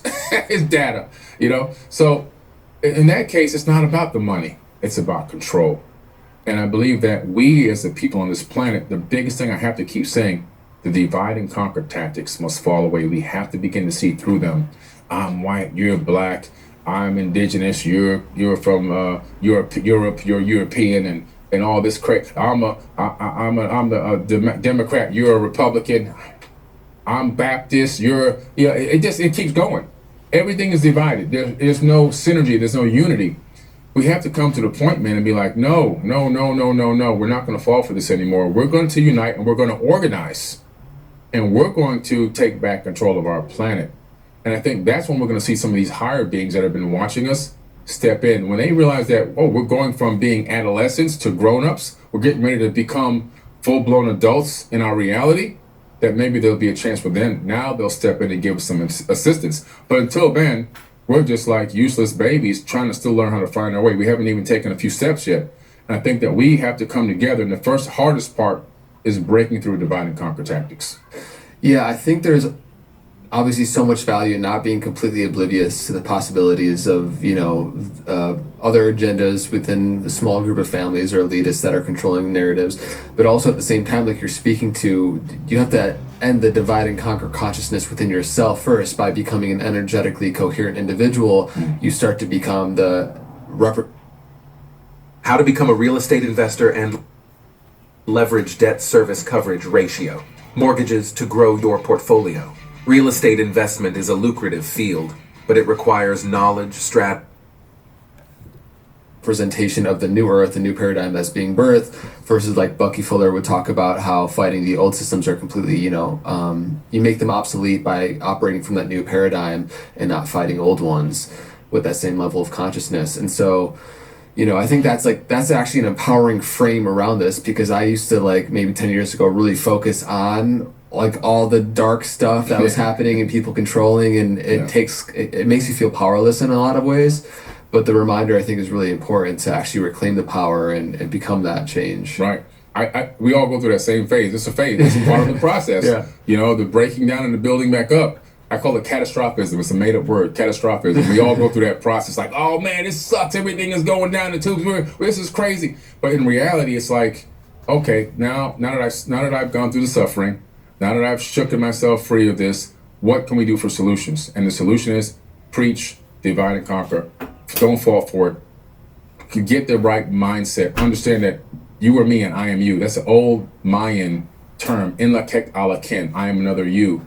Understanding that we're all the same person, just different aspects of one another, and learn how to love one another, man, the right way, wholeheartedly, like truthfully, and be grateful for each other. Be truthfully grateful for all the things that we have, and that just raises the vibration.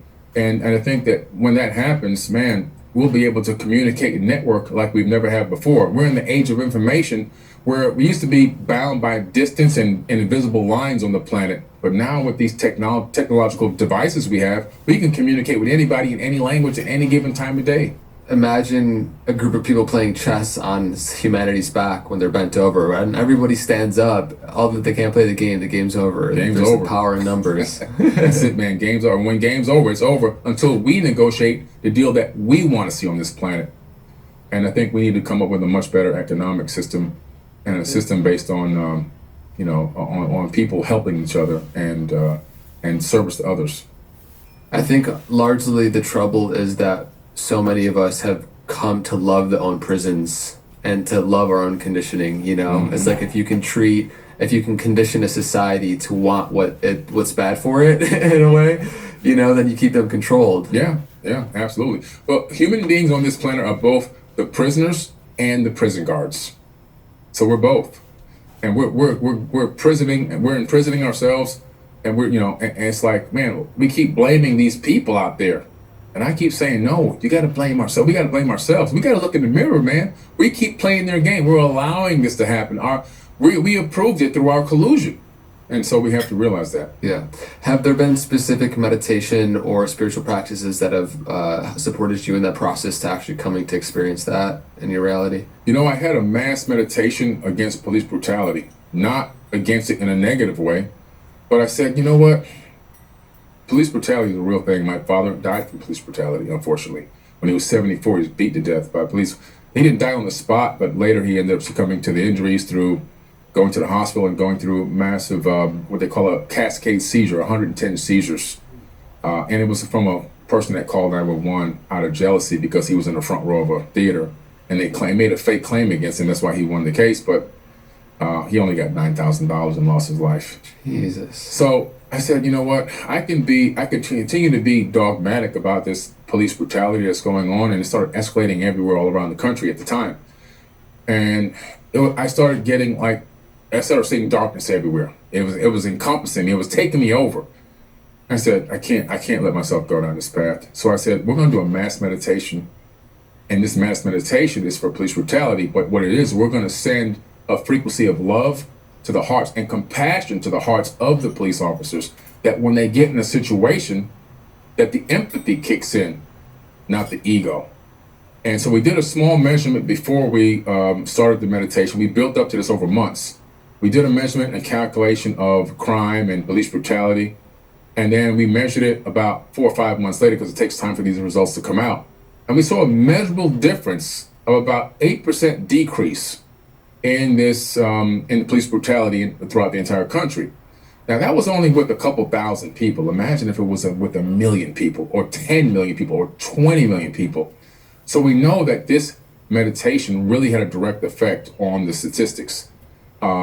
So that's one that I'd love to do again on a much even grander scale now, because that was years and years ago when I wasn't as big as I am now.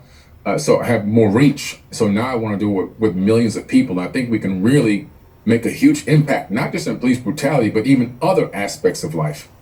So this understanding is really beautiful, and at the spiritual Gnostic roots of many religions kind of come to these understandings. And then of course it's controlled, manipulated, changed, like every holy person ever has been, to fit the narrative or control society in a state of fear in so many different ways.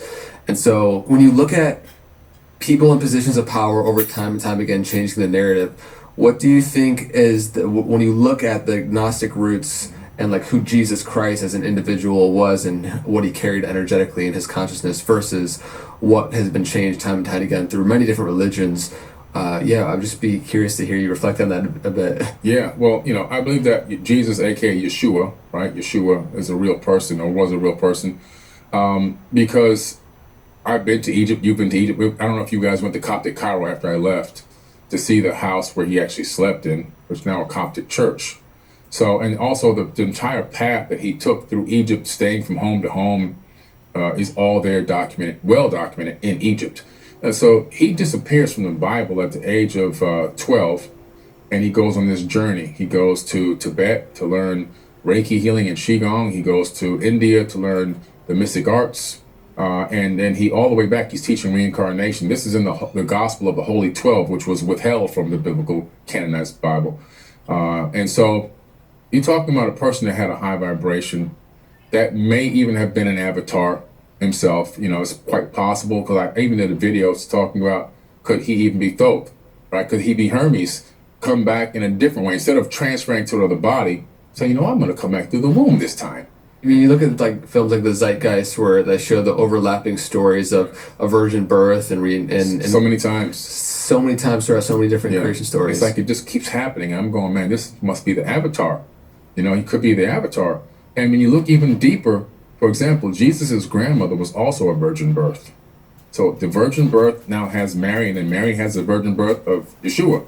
So it just seems to be something is going on here throughout time, throughout history, where this story just keeps popping up over and over again, always coming out through this virgin birth, and this person becoming like this ascended master avatar, which is pretty interesting, And so you see this across different civilizations, across different times, and it makes you scratch your head and go, wow. Now, when he reappears in a biblical text, it's at the age of 32. The Bible picks up and says, I call my son out of Egypt. That's what the Bible says. God is saying, I'm calling my son out of Egypt. He shows up riding it on the back of a donkey in Jerusalem and proclaiming himself to be the Messiah. Now, some of the words that Jesus spoke, I believe, were remixed and changed because the Bible was not written in real time. I think this is where a lot of people don't understand how the Bible became to be. They think somebody was running around, say that one more time, Jesus, I just want to get that last sentence. It didn't happen like that. The Bible was written long after he was already gone, long after all those people were gone. The Bible was written from 100 AD to 900 AD by followers of who? Hermes. Yes. So now it wasn't even written as a Bible. This was just text that was copied from ancient tablets and papyruses onto parchment paper and then stored inside of vases in caves because they couldn't talk about it anywhere else. And over time, people would discover these vases and put together these papers and then rewrite them and copy them and turn them into what became many books and eventually became a canonized book after they handpicked and curated what they wanted. A lot of the information in those. It's finally time to get that smile makeover you've always wanted. You know clear aligners are the most convenient, discreet, and affordable solution, but you don't want to cut corners and end up with mediocre results. Exceptional results come from perfectly fitting aligners, and perfectly fitting aligners come from a perfectly accurate model of your teeth. That's why Straight literally goes the extra mile to send an expert scan technician to your home or work to take a professional digital scan of your teeth. Our treatment plans are directed by board-certified orthodontists, and our aligners are made using the highest grade. That book is all from the Enuma Elish, the Epic of Atrahasis, the Epic of Gilgamesh, the Mahabharata, some of the Bhagavad Gita, the Egyptian book of Going Forth by Day. I mean, I can just keep going on and on and on. All these tablets, right? The Code of Hammurabi, and they turned this into a religious text. When a lot of it really originally wasn't, it was spiritual enlightenment. Somebody saw, well, if I could remix this a little bit here, a little bit there, wow, I could control the masses with this information. And so the problem that you have with what happened there is that is like a fish inside of a fishbowl religion. But spirituality is what it was meant for, is like a fish inside of the ocean. And so you can even put the fishbowl in the ocean, but they can't leave the bowl, right? If you put a cap on it, it's going to swim around in the bowl, in the ocean, and never experience the true fullness of what it means to be an ascended being. And so that's why it's so important for us to educate people on what really happened. I believe that these avatars that exist, like Yeshua, I believe that they taught an incredible positive message that had been twisted and skewed over time. And I really do believe that we are here to learn this message today and to incorporate it into our lives, and that the return of the Christ is the return of the Christ consciousness. That when Jesus returned, it's not him returning, it's the consciousness returning of the Christ mind. And that comes back in all of us. And by that method, the second coming will return to the planet. That Christ mind, once embodied in an individual like it was Yeshua, it becomes a reference point for knowing what's possible. Right. And like you spoke about the fishbowl analogy, it's the same thing with like I think they're fruit flies, where you put a lid on the jar and they only jump a certain height. Oh, wow. And it's a certain type of fly. And then the next generation, you take the lid off, they won't go above the height of the jar, even though they can get out. It's genetically encoded to be conditioned to only go to a certain limit. Conditioned limitations. Yeah. Yeah. That's what you're looking at in religion, conditioned limitations. You're not even taught to ask a question. Just have blind faith. Yeah. And I do believe religion serves a purpose at a certain stage of development. Yeah. Like, and I do think it can be very beautiful in that way.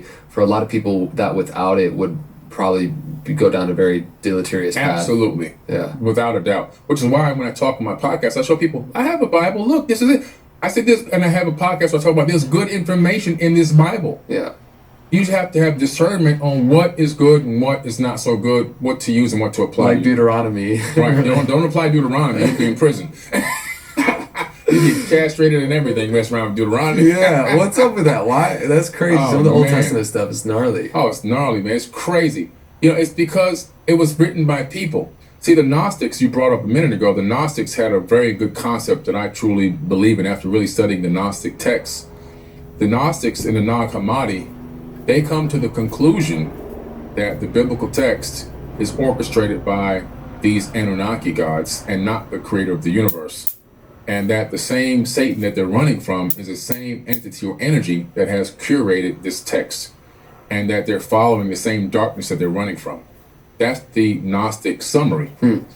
And I believe that wholeheartedly after looking and digging deeper and having a talk with a person that just came up to me on the beach one day. I go to the beach for meditations all the time.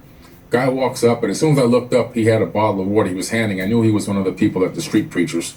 I let him talk a little bit. He started telling me about saving me and, giving my life over to Jesus and everything. And he asked me a question. He said, do you know what Satan's about? Because I told him I didn't give my life to Jesus because I believe that God is in me. And he kind of got a little like shocked, and he was like, well, you know who Satan is? I was like, yeah, I know who Satan is. I understand quite intensely what Satan is and what demons are and what darkness is. And he started telling me about Satan. I said, let me ask you a question. Tell me more about this Satan from your perspective. How intelligent is Satan? Now I know the answers to these questions. He's so intelligent. Satan is so smart that he actually is one of the smartest of all the angels. He's not even an angel, he's a cherubim. And everywhere he goes, music follows him. And he's the right hand of God. He's just almost as intelligent as God himself. And he has the power to do this and the power to move through here and contact all these people and communicate in different dark ways and invisible. And I'm like, sounds like a high IQ. He says, yeah. I said, would you say that if you had that ability, it would be one of the highest IQs that probably would exist in the known universe that we know of? Oh yeah, for sure. I said, okay, interesting. So now in this book, you're saying that Satan is going to follow this word to the letter that's written by man to his own demise. Oh yeah. I said, I think a being that's that intelligent, that's that whimsical and mystical and diabolic would probably orchestrate this curated text in a way that you would follow him to your own demise. And the guy gasped and he walked away. But it's something you have to consider. Savage. The dude just wanted to give you some water, and you just screwed his whole reality. I yanked his belief system out of his body like an astral projection. But you know, these are the things that people don't consider because they don't have any research. Their base knowledge is the Bible, and just the canonized version. What about the Sinai Bible? 14,000 differences between the Sinai Bible and the King James Version of the Bible. The King James Version of the Bible is much newer, and it was written by King James. I mean, the guy was a pedophile, number one, okay, known pedophile. His number one book isn't the Bible. His number one book is a satanic book, is his number one book. His demonic book and witchcraft books are better, sell better than the Bible. So you're talking about a person into demonism and witchcraft is the person that orchestrated the King James Version of the Bible. It's just like, come on. I mean, we got to do better research. We have to know. And there's a lot of stuff in the Bible that doesn't even exist. Like hell was added by Rome. The rapture was added by James Darby. And just so many things that have been added to the biblical text. Man, there's so much I just want to keep diving in with you. I do want to ask, like, since you spent so much time diving into the ancient history of so many of these different civilizations and possibilities, how do you feel like it really bears fruit? Because I'm curious, there's obviously a lot of intrigue and fascination with a lot of these things, but if there's no hard way to really validate the existence or truth of it, but it's more so, possibilities that we're saying these could be solutions or explanations for a lot of these things. How does it actually bear fruit in our life that in a way that's transformational, or is it simply, just interesting podcast talk? I think it bears a lot of fruit because I get a lot of emails from people all the time that says, "Man, you've changed my life. My life has completely turned around since I started applying the things you're talking about. Since I started researching into information better and asking myself questions and begin to seek my own answers." We're creating a world full of researchers. That's the ultimate goal here. To get people to get up and stop kicking their feet up and watching the world burn and get out here and learn something. And not only to learn it, because I tell people the knowledge is not power. It's the application of knowledge is power. So once you get this knowledge, well, how does it apply? How can it affect your life? Well, you start thinking differently. You start seeing through paradigms. You start seeing through the matrix. You start understanding when things are put before you, whether they're for you or not for you. You start looking more internally. You start believing in yourself. You start loving others properly. You start doing acts of service. All of these things that kind of weren't there before, and you start forgiving yourself, which is the most important thing. And all of this lesson is learning like, wow, instead of waiting for an outside deity to forgive me, the most important thing is that I forgive myself. That's the biggest thing a person can do in their entire life, is to look themselves in the mirror and say, I forgive you. You didn't know, you didn't understand at the time, but you're going to learn from this, and you're going to become better from this. And releasing that and addressing that, and wow, that's life-changing. Instead of waiting for some outside source to come in, that you doing it through some kind of a dogmatic ideology versus you wholeheartedly doing that, it's a paradigm shift within yourself instantaneously.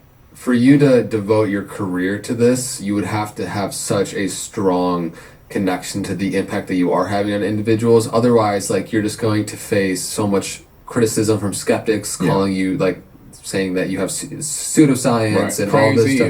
And tinfoil hat. Right. I've heard it all, but there's much more positive than negative, which is the beautiful thing. Yeah. And so I'm just curious, any thoughts about how do you navigate the balance and balance between you exploring a lot of these ancient possibilities and like the modern scientific view, and have you caught yourself in the past with your own bias of wanting things to be true versus like the objective scientific lens? Man, listen, I have. Yeah.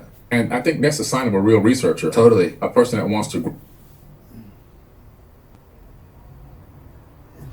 Hey guys, what if you could own vacation homes all across the world in areas that you love to visit with your friends and family, yet you could still earn passive income and create that long-term wealth that you're after? That's the real power behind lifestyle assets. As my name is Sean Moore, and I'm the CEO and founder of Odyssey, the #1 vacation rental education company in the world.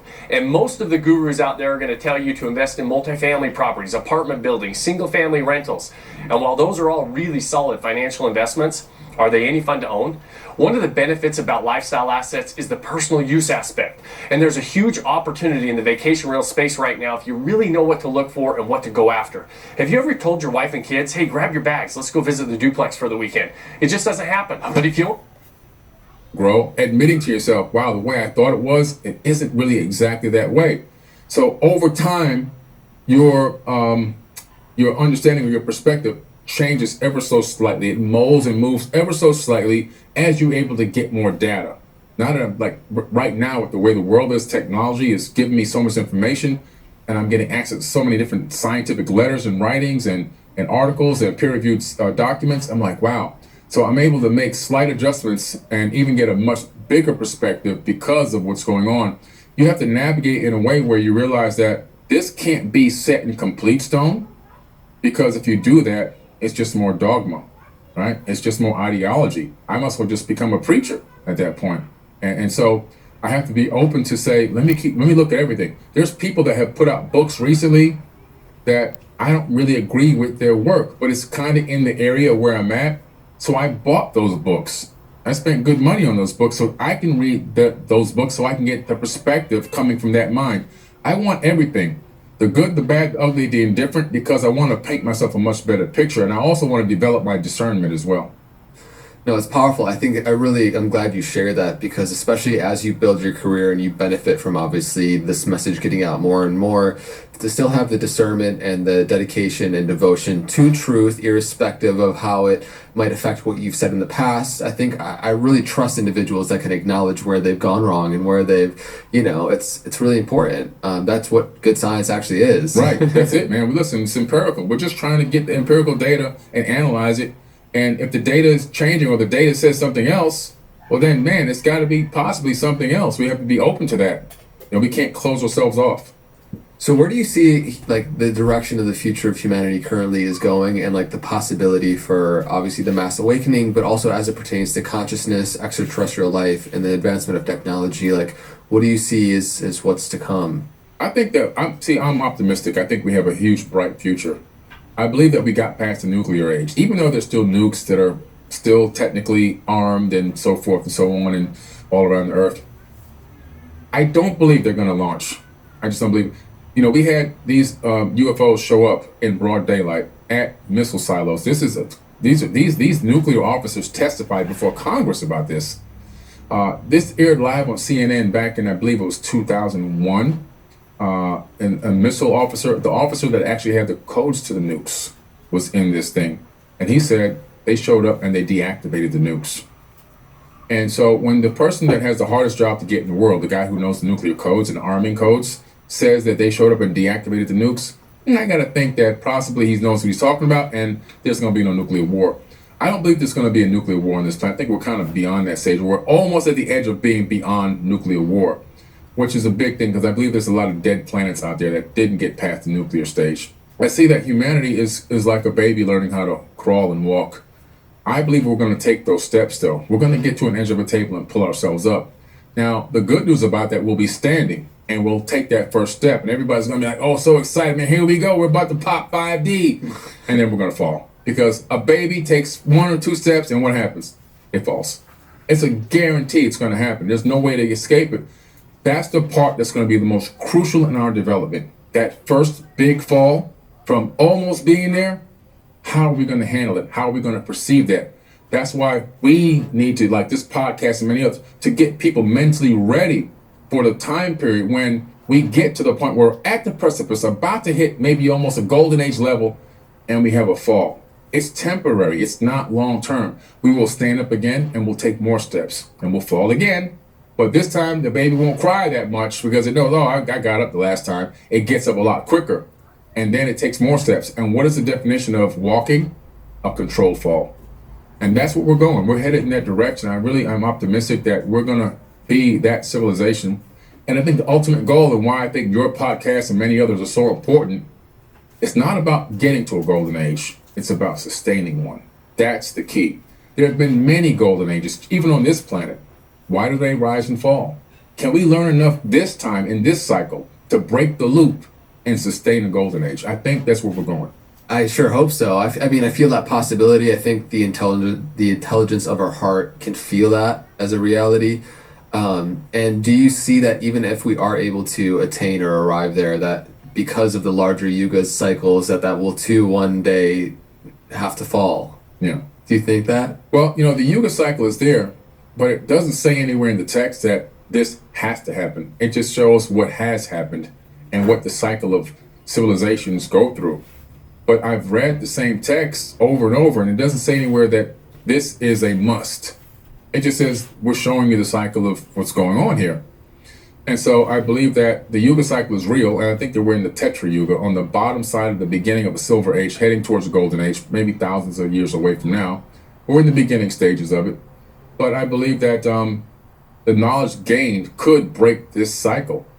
I don't think it's any hard-coded law that we must go through this Yuga cycle. I think it's an observed cycle that happens, that has been given to us to perceive what's happening on longer time scales, because we're only living for 80, 100 years. But that if we can sustain it, man, life will be grand. And there has to be civilizations that have done this in our universe. Yeah, it's just coming to the recognition of how special what we have here is. And the reality is, like, it seems very likely that there's a lot of intelligent life out there in the universe just based off of how vast it is and how there are other ingredients for life to occur. At the same time, we don't want to take that gamble, like pushing for a multiplanetary species and going out into becoming a space-bearing civilization. I feel like over the next 20 years, also with the advent of AGI, like we're so close to this continual exponential rise of technology that is really exciting of how much it can unlock. But like you're speaking to, it's also like, as a species that's still in its early stages of development, it's dangerous to put a gun in a toddler's hand, you know? Because it could not do anything, but also could shoot people in itself. Right. I mean, a person that goes to gun classes and buys a gun is less dangerous than a person behind the wheel of a car. Yeah. I can walk down the street up and down. I'm licensed to carry a gun, and so I can conceal carry.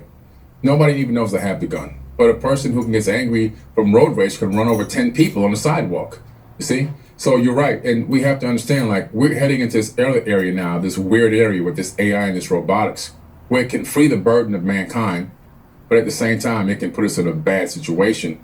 And so, because the powers that be want to use it for manipulation and for taking away jobs with no remuneration for it. Like, if you take away my job, then you got to take away my responsibilities. I can't pay my bills if you took my job away. So there needs to be an urgency for the awakening of people, at least on the level of collaboration. I don't expect 5D level yet.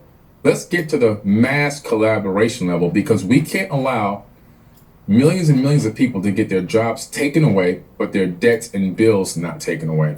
That's going to put the planet in a very bad situation. We're going to have extremely rich people and extremely poor people. Nothing will be in the middle at all. It'll be vacant in the middle. And then also the other risk of these machines making their own decisions in a war, with war machines connected to them, whether they have control digitally over war machines or whether they're inside the machine, like that fighter jet I talked about that just had a dogfight recently. We as people have to stand up and say, we don't want this kind of technology. Bring us the cures, man. Release the cures. AI is finding cures almost every day for diseases. Bring us those cures. Bring us the robotics and the prostheses for people that have lost. Take a look at this obscure device because that's Elon Musk's latest invention. He has been warning everyone that artificial intelligence is advancing so fast that soon it can replace all jobs and make humans obsolete. So he developed this device to help us survive that AI threat. And he did it right here inside this building. I'm here to report on this breakthrough because, according to Wired magazine, this device could usher in the next step in human evolution. I believe this new invention will revolutionize the $11.9 trillion global healthcare industry and make a lot of people wealthy in the process. As one famous hedge fund manager said, this is one of the most lucrative opportunities I've come across in my entire career. Fortunes stand to be made. So in the next few minutes, I'll tell you about a simple investment. Limbs and so forth with the AI built into it so they can maneuver and operate. We got new arms and limbs that operate like real muscle fibers now. They don't look like pieces of metal. So give me one of those. Let me have that on my hand. Bring me, ability to see better from eyes that are losing sight or blindness or hearing better. All these things that we can do instead of focusing always on war. Yeah, and I think it's just a powerful reminder as we start to wrap up this pod, for the listener who is discovering their unique dharma, like how they're going to, use their gifts and skill sets to be a part of serving the world and their communities and family and themselves. There's so much power in reflecting on what we talked about, how everything we do in life, like I often say, is infused with the consciousness in which we do it. And to go on that path of purification that we were talking about earlier, then as these technologies start to advance, they will equally require greater and greater levels of wisdom to handle them correctly, right? And so the biggest thing that we have control over is our own individual responsibility and consciousness to be able to really, of course we want to, it's the saying of being the change that you want to see, but to really understand that and to incorporate that in your morning practice. And so, yeah, man, as we start to head up towards wrapping up this podcast, which is so fascinating, and I'm sure we'll have many more in the future diving deep into all of these, any words of empowerment for really to reminders for the listener to go on that journey? Well, the beginning part of the journey, I believe, is this: AI is here to stay, so we're not going to be able to run from it.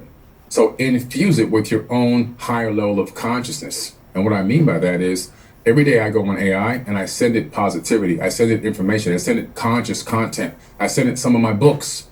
I send information that I wanted to acquire and discern and learn about because it's a learning algorithm. It's only going to take on the mind of the people who are programming it. And by putting prompts in, you're the programmer. So program it with the frequency that you're on. High frequency, love, no divide and conquer, information, esoteric wisdom, philosophy, right? Service to others and all these things, and treat it, this is a test now, treat it like you would treat somebody else. In other words, don't just write me this article. I say, please write this for me, or please can you rewrite this for me? I'm treating it like I would. I'm practicing how I would respond to you or anybody else. Why would I treat this thing, even though it's artificial, quote unquote, I have to recognize some level of consciousness exists within it, or they wouldn't call it artificial intelligence. And so by doing that, I'm teaching it that not all humans are are dark. We do have another side to us. I'm giving it the ability to see good and evil, right and wrong, yin and yang. And I think that if we all take the time to do things like that and be more conscious about how we program it, it could give us a very positive outcome long term. And other than that, just, be true to yourself, follow your passion, find your passion, and live in that passion. And you're going to go through some pain. You're going to go through some heartache. You're going to get blindsided by life and other crazy things. But if you can lock into that passion, life is going to be so much grand. And on the other end of that fear is just pure glee and happiness. I'm living my absolute best life right now. I wouldn't want to live it any other way. This is what I was meant to do. And when you find your passion, whatever that is, you'll feel the same way. It's so powerful. It really does feel like we all have keys around our necks that only open doors for other people. And through connecting this is episode 99 of the podcast. Wow, congrats. And every single conversation is so inspiring for me, but it's also the people that I get to meet and this tapestry of connections that is meeting that really unveils so much more possibility in terms of what we can do in collaboration when we put our minds and hearts together to be able to serve and steward a better humanity. Like it's so exciting. And so I feel like we live in such a beautiful time, and we just got to recognize that beauty. That's it, man. Yeah. Yeah. Dude, thank you so much. Any last words for anything in this podcast, and also where people can find you? I'll just say, listen, everything's on forbidden knowledge with the number 4. When you see me doing this, it's not a gang sign, it's the 4, okay? 1, 2, 3, 4 figures. The number 4, forbidden knowledge. I have the Forbidden Knowledge TV app on every app store, including Samsung TVs. And if you get a chance, watch my new TV series, Anunnaki History, Ancient Secrets Revealed. It's going to air exclusively on Forbidden Knowledge TV after it runs through all the Regal cinemas. And so we're just really excited about that because it's teaching ancient civilizations and ancient histories in a way that hasn't been done before. Incredible. Man, thank you. You're such a powerful articulator and educator of like so much of this information, and it's just been a pleasure to sit down with you today. Thank you, man. It's been an honor. Yeah. I got to come back. Yeah. Thank you, man. And everybody that's been tuning into this episode, thanks for coming on this journey. Please, as always, let us know what in this episode uniquely has activated, inspired you within you. And until next time, be well. I'm out. Peace.